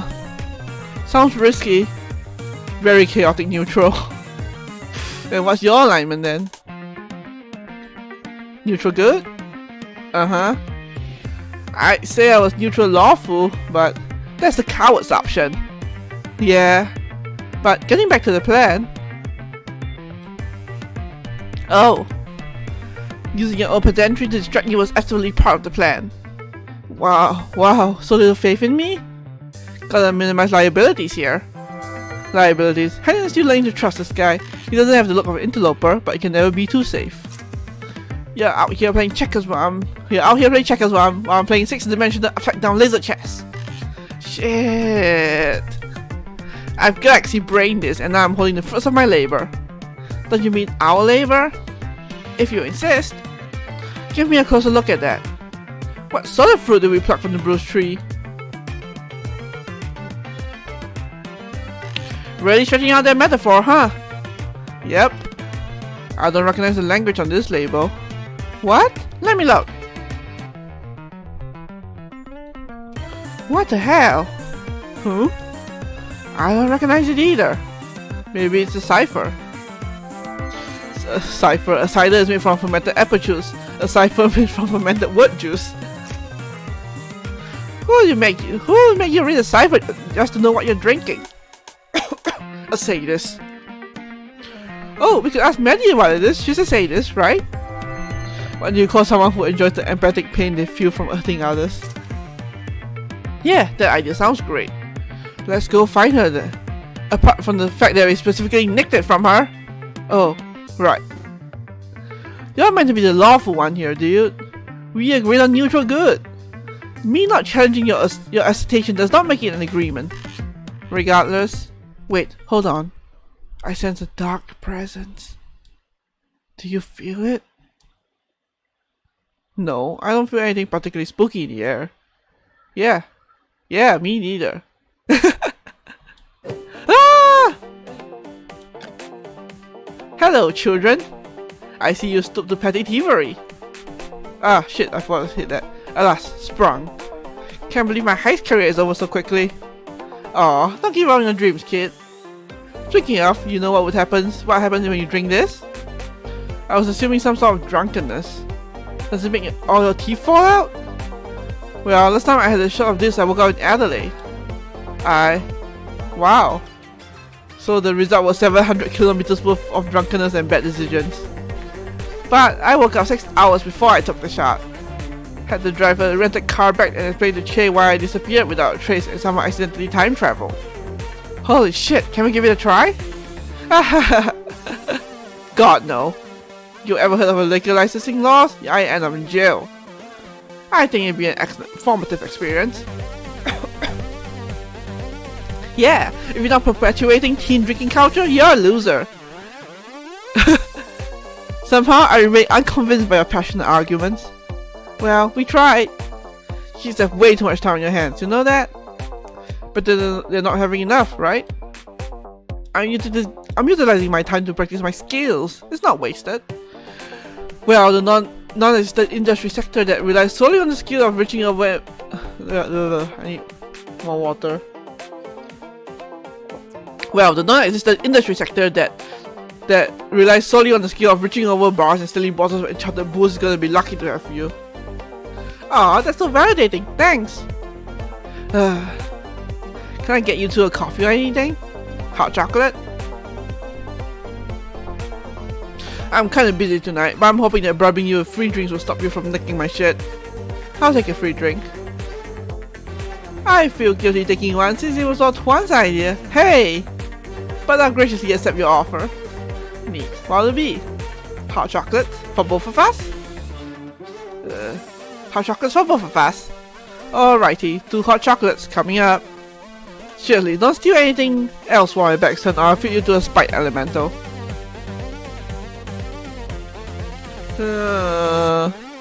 I wonder. Spite elemental. Maybe it's a metaphor. Is she saying that she'll eat us? Is she the spite elemental? Oh no. Maybe the real spite elementals were the friends we made along the way. How many memes are you dropping here? I hate this. Fair.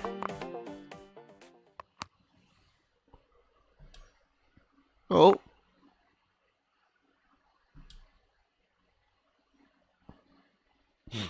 Is she the spite elemental? Samantha, age 32, American, visiting Melbourne for work, devastatingly patient.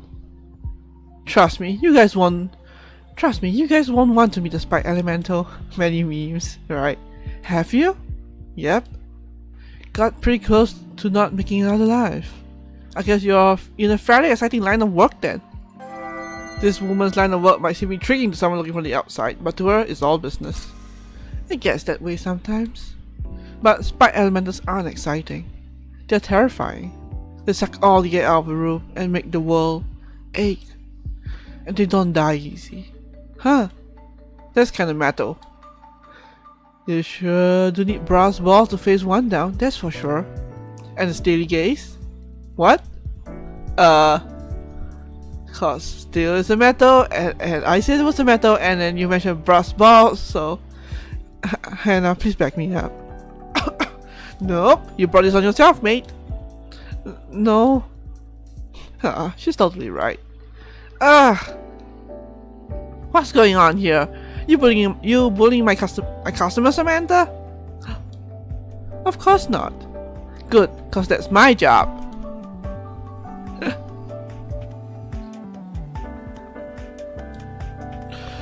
You two should go easy. You two should go enjoy the evening. There's a nice breeze blowing. Dude?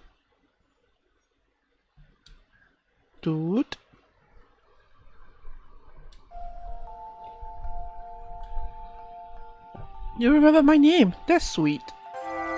Sweet isn't a word that people often use to describe Maddie. That's the kind of remark that says more about the person who's talking than the person they were talking about. Of course I did. You're interesting. Doesn't that describe everyone who walks through your doors though? Absolutely not, especially not in the way that you are. Some people would take offense to that. Your boss, must be very different to mine. Well, my old boss, I guess. I'm my own boss now, actually. Mary thinks she can make it all on her own. She might just turn out to be right. Apologies. Your approach to hospitality work is very different from what I'm used to. Is what I'm trying to say. Figures, where do you work? Just some dive bar overseas. Frigid hive of scum and villainy. The owner would never shut up about treating every client like royalty. Sounds like a pain in the arse, if you ask me. I'm not asking, actually, but I appreciate the sentiment nonetheless. So, can I get you anything? Surprise me. You like me to pick you something?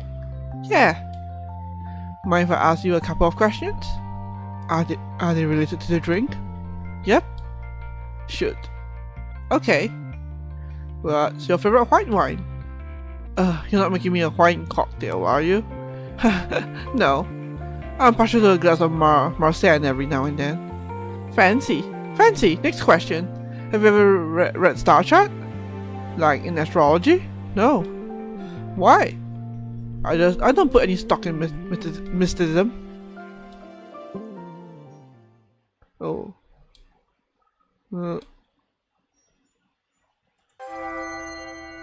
So some people, this place seems otherworldly. For others, it's just the world they live in. Hey, this place isn't mystical. It's just built out of cold, hard facts. I just don't know all of them yet. Alright, fair enough. Last question. You're walking into the shallows of an ocean that seems to go into the distance forever. You can't see any land aside from the sand under your feet. Whenever you step forward, the sand sinks just a little bit. As far as you can see, there's no way to escape. Drowning is the only possible outcome. What do you do? Wow, I feel like you're about to pull a night comp machine to us. I feel like you're about to pull out a night comp machine or something. It's obviously some sort of test. I run, I swim, I dive when I can. And even if I eventually drown, so be it. There's nowhere else to go, and no point in sitting and waiting for starvation or sharks or someone to save me. I have to take action. Interesting. So, what's the verdict? Samantha didn't get a response. Maddie's eyes had glazed over as soon as she answered the last question, and now she stood perfectly still, gazing intently at the rows and rows of dusty bottles lining dustier shelves. Her lips moved, but no words came out. As Samantha watched, a flask of red liquid twitched, simmering of its own accord. Maddie craned her neck up at it and scowled. In response, a smaller bottle next to the first, and surely only big enough to hold a few drops of something, began to glow. Her scowl shifted to a wry smile. Oh. Please, you don't need to open anything new on my account.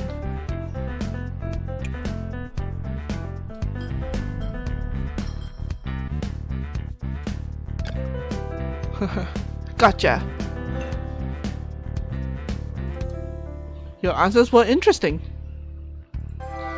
Coming from some people, that might sound like a non-committal remark, but coming out of Maddie, it might be the most effusive praise you ever get. So what are your questions?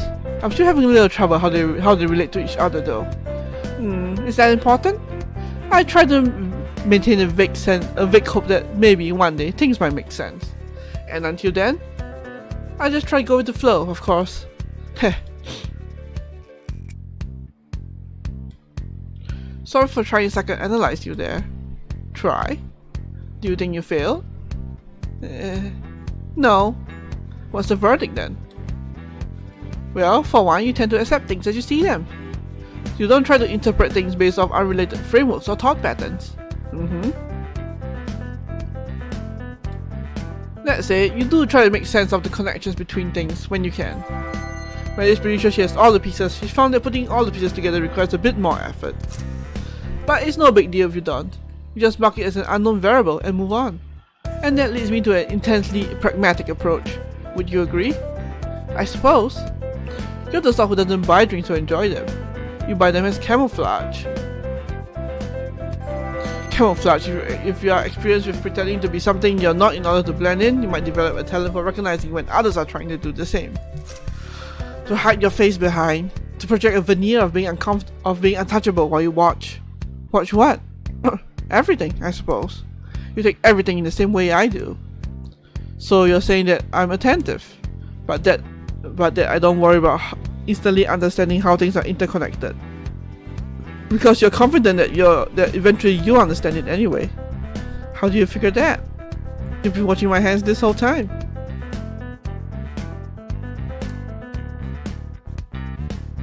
Is that weird?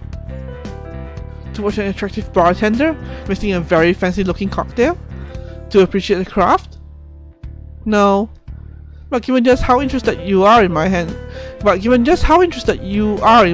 are doing, I wager you got some experience in my field.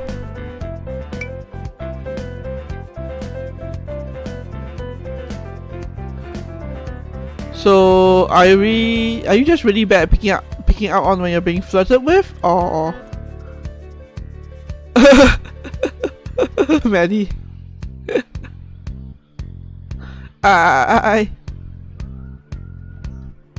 It's fine, sweetie. In fact, it's pretty cute. I met in alchemy, the field of alchemy. I'm sure you're very accomplished in alchemy. Just take the drink. Shit, this is really good. Yeah?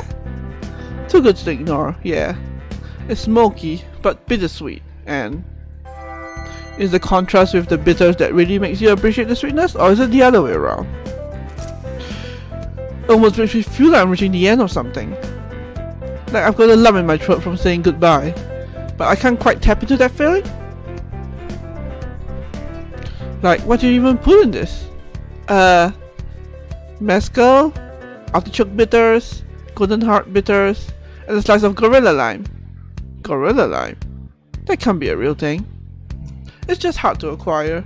Call that cause if you bite into one, it feels like you got punched by a gorilla. Physically? No, emotionally. Ah, makes sense. I am not a wizard. Prove it! Ah!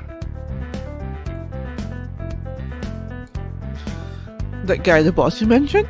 Yeah. He good to you? I'm sorry? Does he treat you well? Yeah. To a fault actually. For past the point where it's rational for him to still be nice to me. No one ever accused Oche for being rational. That doesn't stop him from trying to be the voice of reason. Good.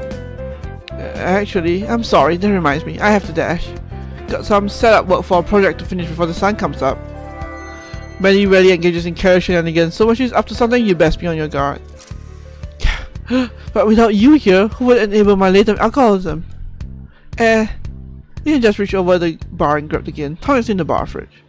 Will do.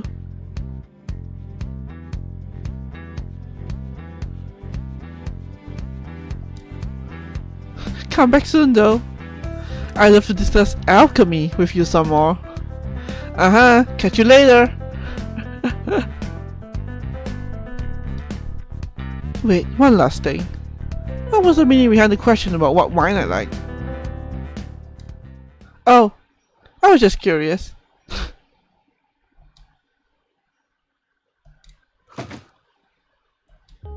That's the last one, I reckon. Does it have the magic caps in it? I think so. You can just call them caps, you know. But they're built for something different. I refuse to use non-specific language. Yeah, they're in there. Okay, what about the, thing? You have to be a little more... Oh, you know, the thing. Sparky thing. Hey, hi Hyzen. Sparky thing. Ashley likes having friends who can understand her even when she feels to be specific. Electric. Sweetie, how long have you been awake? It is better for you if you don't know, I think. Oh no, yes, Monica is here. Do you mean the voltage regulator? That's the one! Good job! It's in one of the other boxes. I didn't think we needed another one though. Are you kidding? The last one literally melted. It's a good thing I have an extremely sick metal arm, otherwise I would have been badly injured. Actually, metal arm is a point of pride. She wouldn't trade it for anything, not even the arm that it replaced. Yeah, thank goodness. Is there anything missing? I shall check. Need some espresso? I think I will literally die if I have any more. Hey, that's really mature of you. Nice job. Yeah, whatever. You can get me some chocolate if you want. Don't tell Ashley that chocolate has trace amount of caffeine. At least it's not more espresso. Sure thing. Be back in a moment.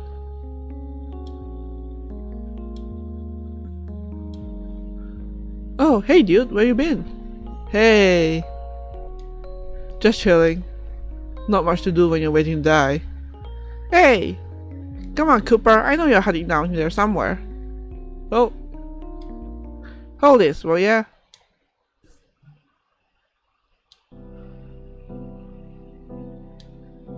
Did Ned really say that? Yeah. Do you believe it? I'm not sure.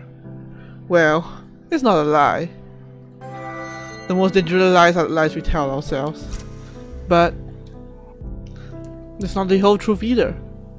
And I don't quite have the time to untangle it for you. Mandy's the sort of person who to weave tangled webs without too much consideration for who's going to have to untangle them. I've got the hungry teenager downstairs and a summoning ritual to complete. Ah, she's part of this too? Don't you take that judgy tone with me? Hey, far be it from me to moralize at you. Getting a lot of that these days, mate. I'm just trying to keep everyone happy. Tough gig.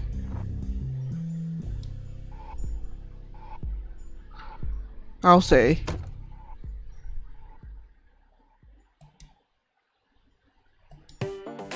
Alright, now you can solder these two wires. No, not those ones. Bloody hell. Who programmed you? Bet she's a jerk. Incredibly intelligent, but a very bad programmer. Ashley has learned how to program exactly the minimum amount she needs to and not one iota more. You're talking about yourself, right? Wow. Wow. You're really out of it, huh? Where do you even pull this from? Leg holster. You aren't wearing a leg holster. Arm holster. Your prosthetic? It holds 6 million knives. Don't question me on this. I'm the expert here.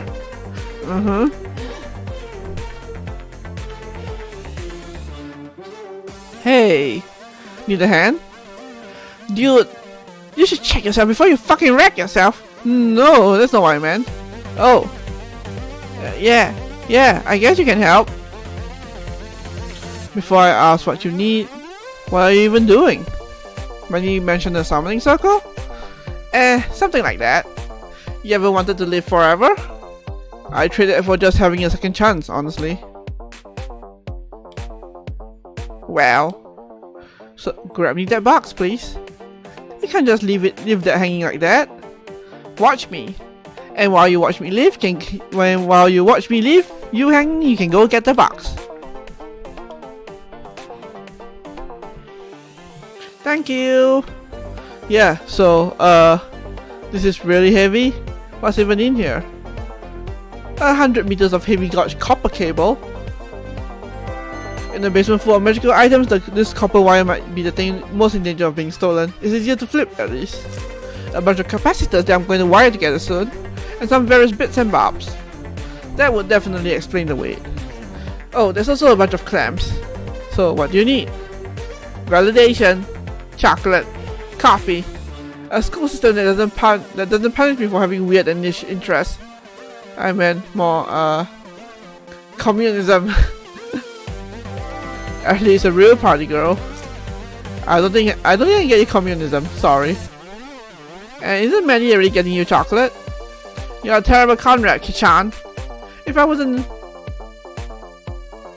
close to hitting the LD50 of caffeine, I'd ask you for some coffee. So all you can do right now is give me the sweet validation. Okay. Your real thumbs up? Good human?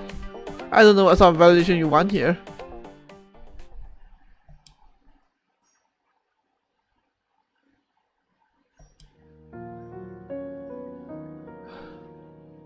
I feel like I'm stuck in a loop of trying things that are inevitably going to fail, and I don't know how much of it is my fault for not being good enough for a monumentally difficult task. I'm used to being effortlessly good at things, but I feel like my brain is full of bees on this one. And can I deal with failure? I don't think I can. I am not equipped for failure. My entire perception of myself is that I am good at things. I'm gifted and talented and incredibly afraid that I'm going to let people down at the vital moment. This is that vital moment, but I just sit here, paralyzed. And I rationally know that a lot of this pressure is just me being hard on myself. But Maddie and we tried this already, and we failed pretty badly. It was a disaster. For actually of all people to cause something of disaster, it must have been a real catastrophe. I can't understand how badly it turned out. So even with all the prep I'm doing, is this enough? Did we learn enough to do it properly? Numbers and formulas and hard science are good, but I can't shake this feeling that I'm going to screw it up for everyone. And I'm so afraid of letting Maddie down. There are few things we fear more than disappointing the people we love most.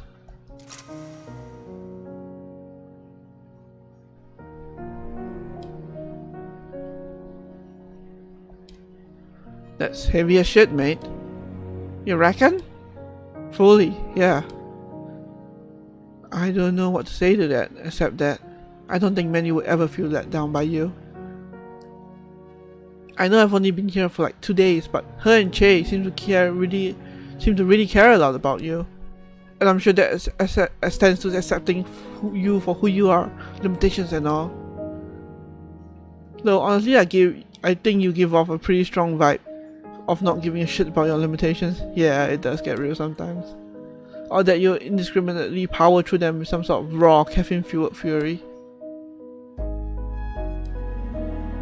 Anyway, you're immensely powerful and I'm terrified of you. Fair enough. I was never really super smart or gifted or anything. Sometimes the people who think they're not gifted were just never made aware of their gifts. I just floated through school and work and never focused on much except having a good time. I can definitely imagine the sort of pressure that you have on you though, especially given how big this task is. Yeah. So while I can't say for sure that this thing is gonna be easy or even successful, easy in the terminal, it can feel like nothing is easy. Even Sunday mornings come with their own set of trials and tribulations. I do think it's important that you work on giving yourself a break from the weight of your own expectations. But it's not an easy thing, I'm sure. But my boyfriend is similar. He's very hard on himself when he feels like he's letting himself down. So, it doesn't go away? I don't think so. I think it just gets easier to deal with as you learn to be more empathic to yourself. self-forgiveness and all that. Self-forgiveness is often harder to forgive someone when you're aware of all their flaws. It definitely took him a good few years to even begin to be able to deal with his self-imposed shame. I guess I can try that. You can try that. Or you can continue feeling super bad about yourself all the time. I mean, when you put it like that, right? I hate how rational you sound. I know, I'm disgusted at myself.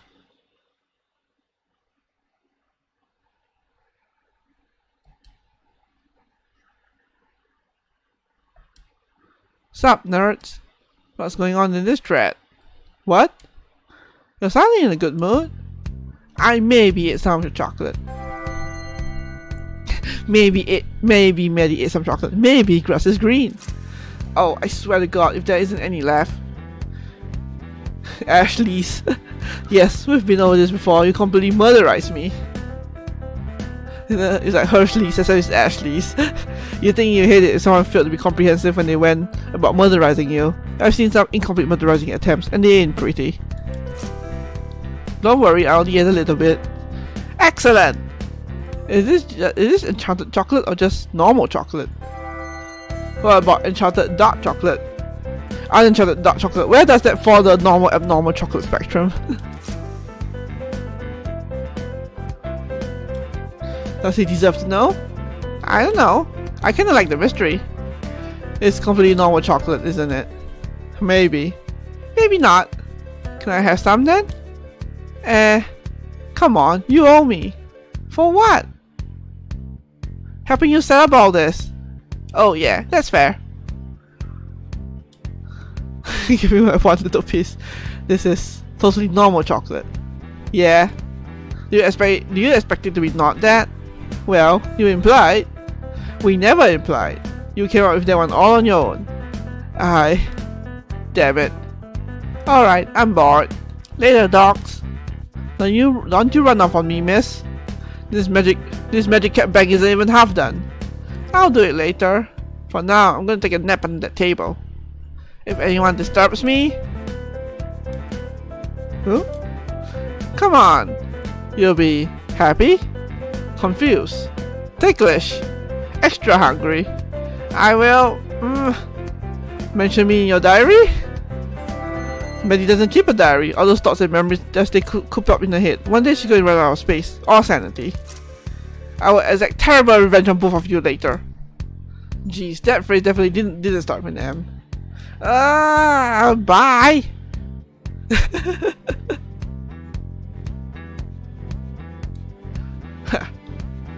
I'm not being too hard on her, am I? You? Nah, she thinks you're great. Good. I could probably stand to give her a break though. There are few people who appreciate a break more than Ashley, especially when it's a break from Maddie. I mean, I'm expecting a lot from her right now. She does seem a little overloaded. Fuck. But she'd tell me if things were too much, right? I don't know. It seems like she idolizes you. Although trees a sin, isn't it? It can't be healthy behavior. I reckon she happily burns herself out for you, you know? I just need her for the next 4 or 5 hours, then everything will be okay. Is that when you're planning on performing the ritual? This thing? Yeah. What's it for, anyway? Conduit ritual. Super forbidden magic. Oh, cool. Are you actually cool with this, or...? Not hugely, actually. Why is that? Well, you know, I was talking to Nat earlier and... Actually, don't worry about it. It's fine. I don't care. What's to do? You know how I took a couple of hours from you down there? Vividly. This is just a bigger scale version of that spell. Higher capacity. Who are you taking hours from? Nobody. Don't worry, but you're at a deficit already. When you get deep enough into this hole, you can't stop worrying about coming out of it and just accept your fate. I can't touch you. Right. Okay. So even you're lying right now, shouldn't you have taken enough to pay off your debt multiple times at this point? The hours weren't from that. Or maybe it just felt like hours. It can be hard to judge time when you're wandering around aimlessly. What the hell do you do with them then? Where did they go?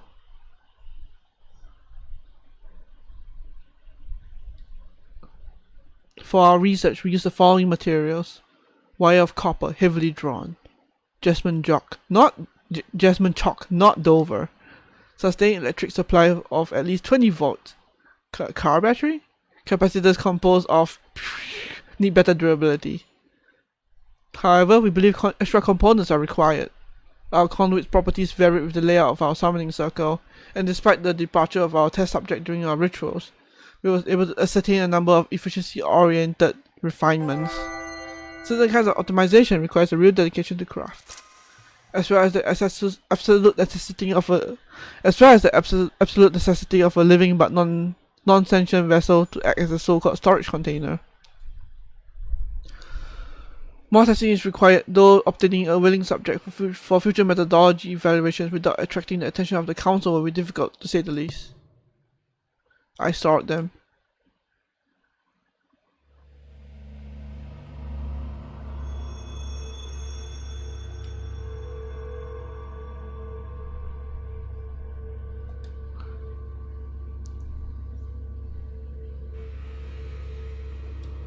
All those owls are in this tree. That was tree, right? I pressed too fast. I miss eating. Why? What was your diet like? I remember sushi. Sushi? I thought you said you were a crab. What, you think crabs aren't dexterous enough to make sushi? Crab fight. Unquestionably, yes. What is this sushi? It's delicious, that is what it is. Rice and fish and seaweed. Humans eat it. And crabs. I just don't know where a crab would find rice or a way to make good sushi. I also ate garbage. Yes, I also ate garbage on occasion. Unbelievable, you two. Unbelievable. Garbage is good for the soul. Garbage is garbage. It's in the name. It's in the name. What did you eat when you were alive then? Grass. Just normal grass. Boring. And tree root sometimes. There are tree roots here, yes? Yeah, there are. Why don't you chomp on them? Well, I'm not hungry. We don't eat. And also, more importantly, they are powerfully magical. Maddie needs them. If we damage things that Maddie needs, then Ashley will be disappointed in us. A suboptimal state of affairs. I can feel the power in them too. However, I do not feel compelled to chomp on them. What a strange thought. Love to chomp. Chomp sushi. Chomp sandwiches. Chomp garbage. You're so weird.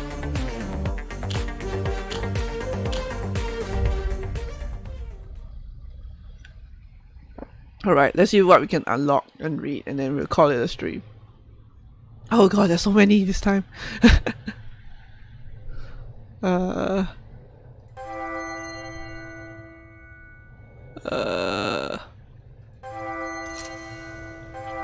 let's get chocolate. I want chocolate.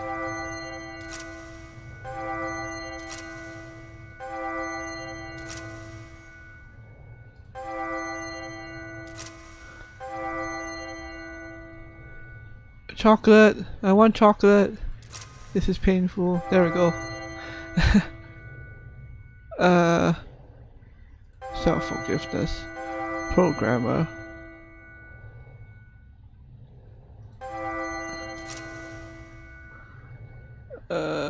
Mythical. Metal arm, sure.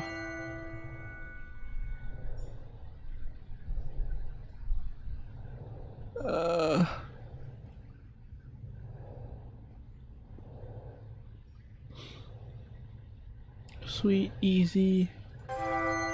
Yeah. What you did, Maddie. Chocolate food. Guess. Maddie. The terminal. Ashley. Ashley.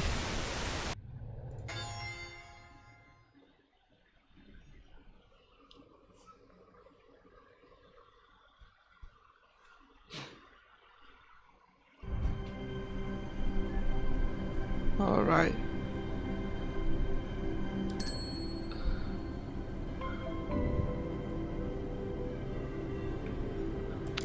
Hit unlock this. My dear Maddie, thank you for getting in touch with me. Or perhaps I should say congratulations. I make such a point of making myself hard to find that it's always surprised to hear from anyone. I sometimes find myself fearing the day when I'll be contacted by someone who isn't a fan of mine, and who is more interested in locking me away than seeking my advice. One might think that people interested in putting me away will be more capable and in possession of more resources than those like yourself who simply possess curiosity, and yet it's always the latter who managed to break through the veil I've erected between myself and the outside world. You're the first in over 3 years to manage this, and so it is now time for me to find another hiding place. If your next letter manages to find me, I'll truly have something to worry about. If you're looking for a solution to the problem you outlined in your letter, I'm afraid I must disappoint you. My business is that of teaching people how to ask the right questions so that they can find the answers themselves, not giving the answers. After all, the most worthwhile answers are the ones I haven't found yet. That being said, your question about time transference is an issue of special interest to me. The idea of storing vitality within a living, non-sentient creature such as a plant is one that I've long considered. The issue has always been one of retrieval. If you did find a way to transfer vitality from a plant to a sentient creature, it would result in a tremendous discharge of energy, such a great discharge that I'm sure would kill whatever subject was on the receiving end. Absorbing life force from something that doesn't seem like it would do you much good if it kills you in the process. Consequently, I've never experimented with this process myself. Even if I've earned a reputation for being a rule breaker, there are certain things that are simply off limits. Your idea of using a non-living soul as a target for transference is an interesting one. No risk of killing the vitality recipient if it is already dead. Of course, that would require finding a way to infuse a non-living soul with vitality in the first place. And being that most reanimation techniques involve a significant discharge of energy, using the vitality transfer as a trigger would actively be killing two birds with one stone.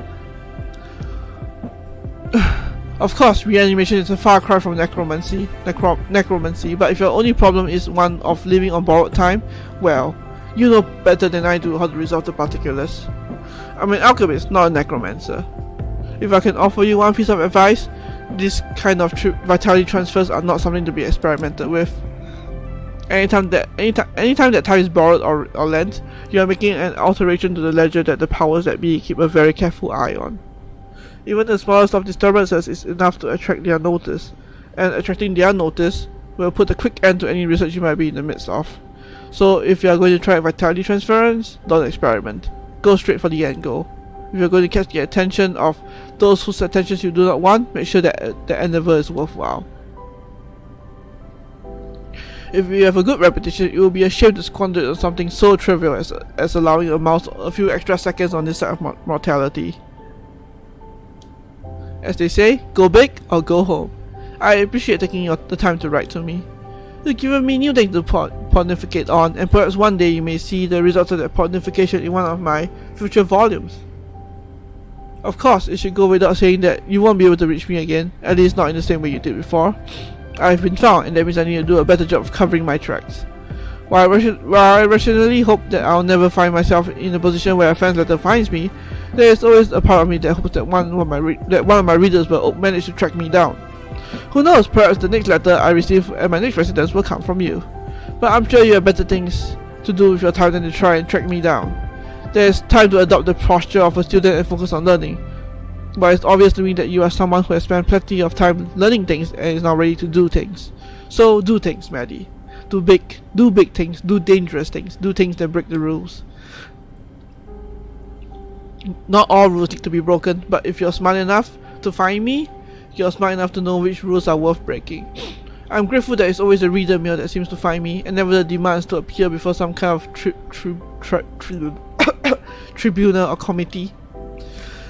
I used to think that this was a long string of extremely good luck on my part, but over time, I've come to realize that those who wish me gone, like the inside of the people who earnestly read my work, readers such as yourself, who are the only ones who truly know me well enough to understand how I think and where I would hide. Bravo, Maddie. You've demonstrated your ability to think like me. Now you must learn to think like yourself. Yours truly, Sophie Cordova.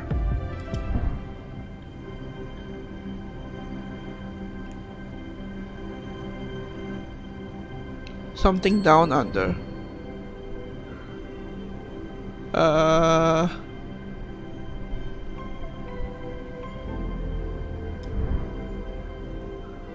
Ashley's inventions too. Oh god.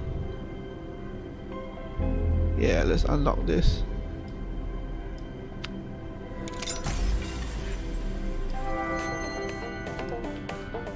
Ashley's original ideas. Do not steal. Floor sweeper. My last experiment with the kitchen assistant V1 was a big success if you measured success in how quickly he was able to pulverize things generally. The throwing objects at the ceiling technique does not work for pulverizing carrots or celery or salads, but it is very good at pulverizing halogen lamp bulbs. This made me think about how much better it would be if the floor was self-cleaning. Ashlings can sweep up a bit, but usually all they do is move dust around. It's hard to get them to actually collect debris and put it into the trash.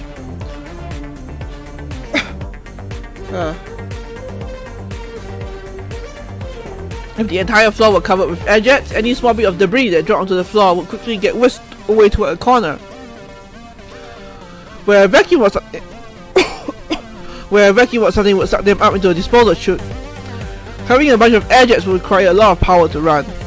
But air isn't the only fluid that could be used to carry dirt and dust and broken shards of halogen lamp bulbs. Water could also probably do the trick. The issue is that water would damage the floor. Ripping out wooden floorboards and pouring concrete would solve that problem, and we could mold the concrete in a way that is shape directed the water toward the drain in the floor. But there would be no more need to sweep. We could just hose down the entire cafe at the end of the day and it would drain itself. Then it would be dry by morning.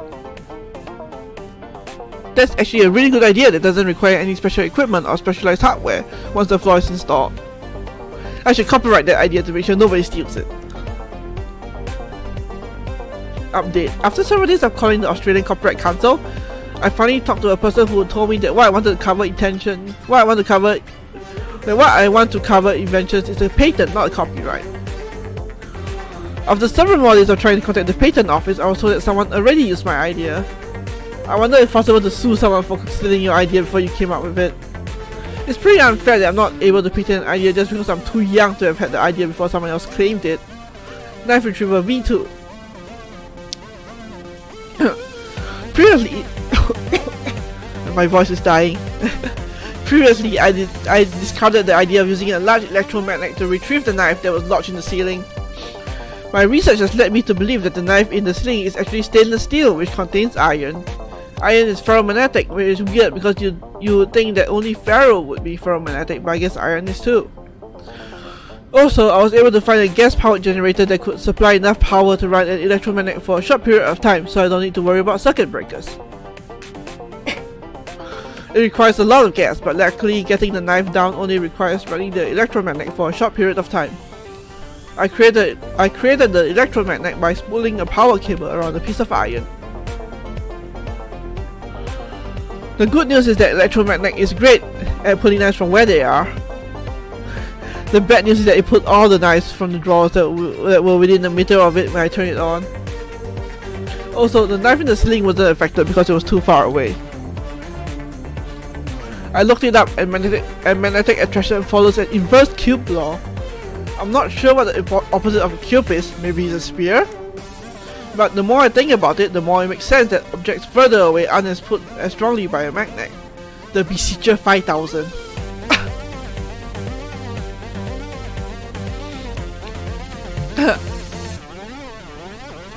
After my lack of success with the knife retriever V2, I asked Che for help and he lifted me up so I was able to put the knife from the ceiling. He asked how long he had been up there and I said not long, and he said more than a day. And I said, oh, it wasn't up for a day, which is technically true. I'm glad that asking Che for help succeeded, but I think in the future there needs to be a way to automate this process of asking Che for help. I think I need to create a robot with speech capabilities that is capable of asking for favors. Then I could have the robot ask for favors on my behalf. I think this is a good idea, because usually when you ask someone for a favor, you owe them a favor afterward. But if you were the robot asking for the favor, then the robot will then the robot will owe the favor, not you. Then the person would ask the robot to do them a favor, and the robot will say, sorry, I'm only capable of talking to people, not doing tasks. Then if the person asks the robot to ask you for a favor, the robot will say, I'm sorry, my battery then the robot will say, I'm sorry, my battery is running low, and then it will self-destruct. It will be expensive to build a new robot every time you had to ask for another favor, but it would be better than having to owe a bunch of favors after they help you. Oh, Ashley. Sweet summer child.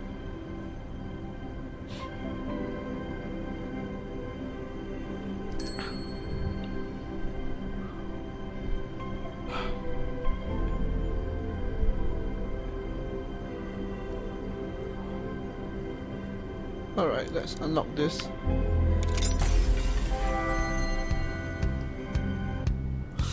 Come on, I want to show you something. For a moment, Tuan was grabbing Hannah by the hand to lead her, but he couldn't bring himself to do it. Something about the idea of holding her hand seemed simultaneously too childish and too intimate for him to try this early in the night. Oh, where are you taking me? Said Hannah. Someplace cool, said Tuan. He located a ladder leading down from the lower level and gestured to it. After you. And now you're asking me to be the first one to jump into the gaping maw of whatever monsters might be lurking down there. Hannah shook her head ruefully. Where have all the gentlemen gone? Tuan smirked. I think a gentleman might say, ladies first. And I think a lady might say, I'll stand quietly behind while you deal with the street ruffian. Go ahead, barrel first face into danger. I'll follow behind. Well, said Tuan, technically I'm going feet first. You know, going down, vertically and all that. My head is actually the last part of me arriving on the lower level.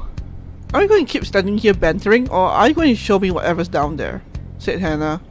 You seemed enthused by the idea only a few moments ago. I guess I got distracted by her cattiness. Hannah got on the ladder on top of Tuan. Don't look up. Trust me, you won't get the show you're expecting if you do. Fine. Tuan descended the ladder, keeping his gaze decidedly horizontal. After arriving on the level below, he studied his feet until Hannah landed beside him. Hannah joined him in studying his feet. Oh, please don't tell me you're one of those freaks who's obsessed with his sneakers. Nah, said Tuan. Just the kind who finds the sight of his own shoelaces a safe distraction from whatever he's trying to avoid looking at. Oh, good, said Hannah. Did you hear about that brawl in Darwin? No, said Tuan. Well, it was actually Darwin, California. You know, these international news sites. Always trying to sucker me into reading into stories about what's happening in America. Anyway, nobody was hospitalized, but several kids walked away from that store with black eyes to show to their friends. I understand that collectibles are a big deal, but come on, we live in a society. I don't think I'll ever understand sneakerheads. Wait, that's actually a thing? Said Tuan. Yeah, said Hannah. You didn't know about it? It's really big with hip youngsters. I guess I don't pay very close attention to the behavior of hip youngsters. Well, that was evident from the moment I laid eyes on you, said Hannah. But you seem adventurous enough. Maybe one day you'll encounter one of them. On that note, what are we here to see? Tuan led Hannah to one of the portholes of the room they were in. Look at this. Whoa. That is indeed a porthole. No, I mean, what's on the other side? Yep, said Hannah. There certainly is water on the other side of the porthole. Hold on, said Tuan. There's supposed to be a... He trailed off. A what? I don't want to spoil the surprise, said Tuan.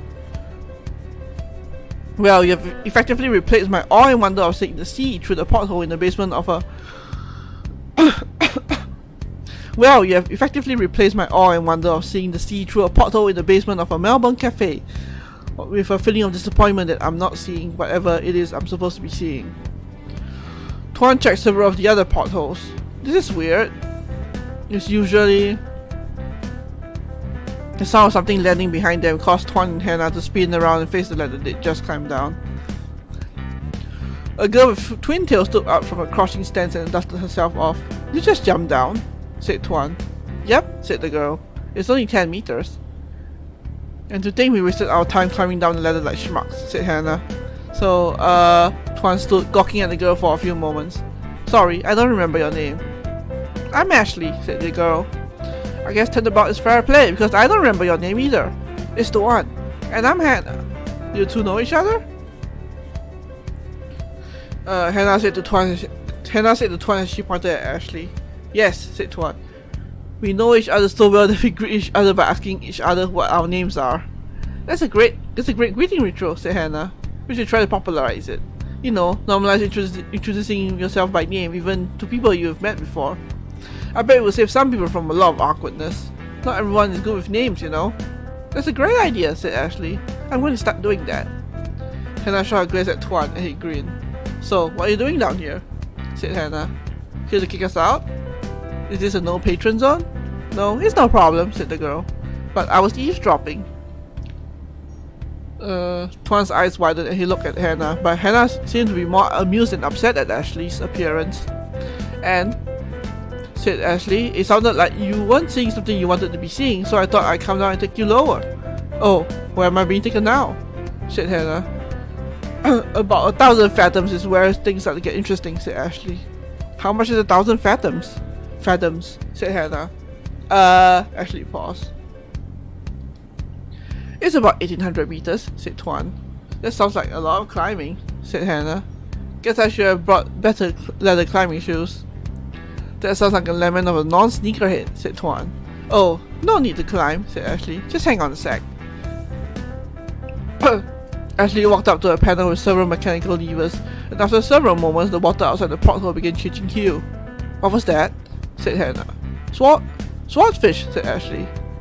"Actually, I'm pretty sure it was a sailfish," said Tuan. "I'm pretty sure you made it up," said Hannah. "No, really," said Tuan.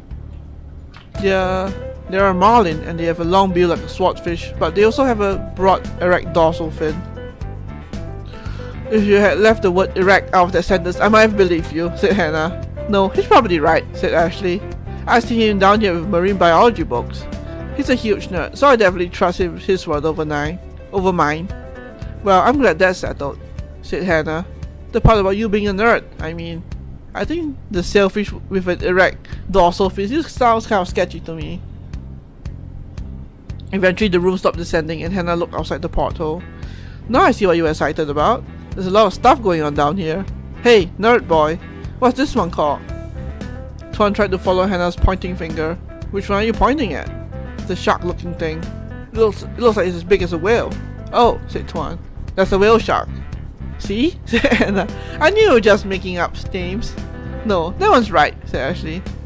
"That's one of the few ones I know because it's so easy to remember. It's a cross between a whale and a shark. Whale shark!" "So," said Hannah, "this is the level of the ocean where interspecies romance happens."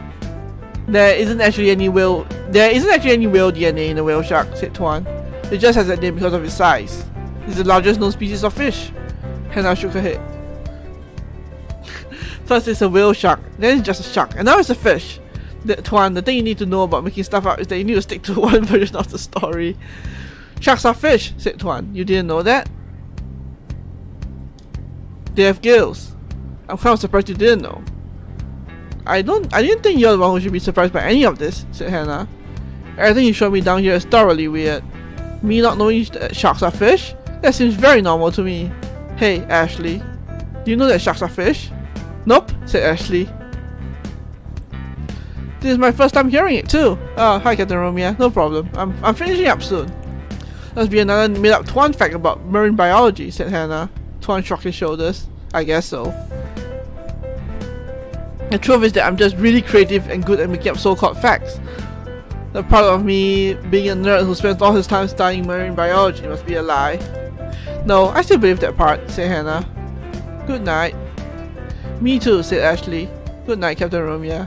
Have a good rest. The trio stood for a few moments, wavering between looking out of the porthole and looking at each other. The awkwardness hit just a few seconds before Ashley spoke up. Anyway, I figured this is where you wanted to hang out, so here you go, 2,000 fathoms. Give me a holler if you want to go deeper.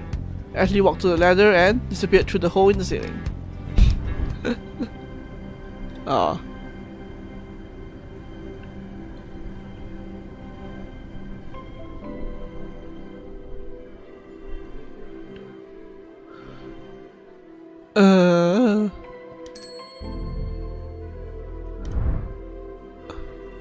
Alright. Oops.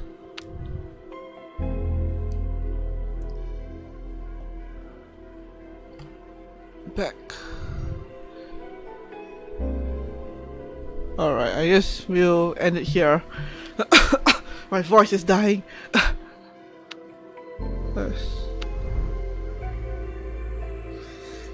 Sharks are good fish. 8.5 out of 10. Yes, sharks are good. Shark. How did that one person say it? Shark. Shark. Oh, my voice is. My throat is very dry now because I've run out of water. So, yeah. Anyway, thanks everyone for tuning in to the stream or hopping in. Always appreciate it. Hope you guys enjoy it. And sorry for my voice kind of dying at the last 30 minutes there, cause yeah, I need like 2 cups of water with me when I do this next time, so that I can keep hydrating and not dying. But yeah, this was fun. I like this game. Yeah, it's like all reading. Yeah, it is a lot of reading. It's been a while since I actually played a game that was like so much reading, so it's cool. I don't mind it so much. It's just my throat isn't used to it, so you get to hear me cough a lot. I hope it's not too bad. Yeah, I think the bad thing about me having to read so much that eventually I just start slurring a lot because there's just so many words. Just my brain just goes blah, blah, blah, blah. But yeah, again, thanks everyone for hopping in. Yeah.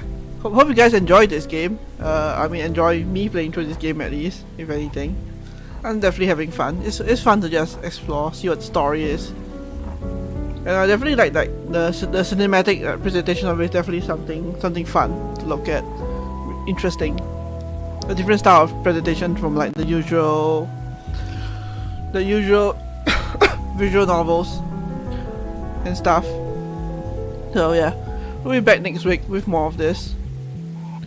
I'm probably going to assume that probably going to finish up in the next 2 streams, like combined with all the extra reading we have to do in between the chapters and stuff like that. Yeah. So trying to play words. My brain died after all that reading. Yeah. Thank you all again for dropping in, for tuning to the stream. Yeah, I just hope you guys enjoy it. Hope my reading was sufficient, but at least there's all the text on the screen, so you don't need to worry too much about it. And yeah, I'm still not exactly sure what's going to happen next time actually. So that's going to be really interesting. I know they're going to do a summoning ritual, something with Che maybe. Kishan is a nice audience surrogate. I feel like he's nice. I like him. Yeah, they're all cool basically. It's like less of like doesn't feel like a grand scheme of things happening. Like, you know how visual novels always like has this grand scheme of story things happening. This feels like a very like day-to-day life-ish that we are looking into for now. Like a bit like coffee talk, I guess, in a way. But yeah, okay, I won't babble too long. Thank you all again for tuning in. Hope you guys enjoyed. Stay safe, wash your hands, all that fun stuff, and I will see you next week for more of this game.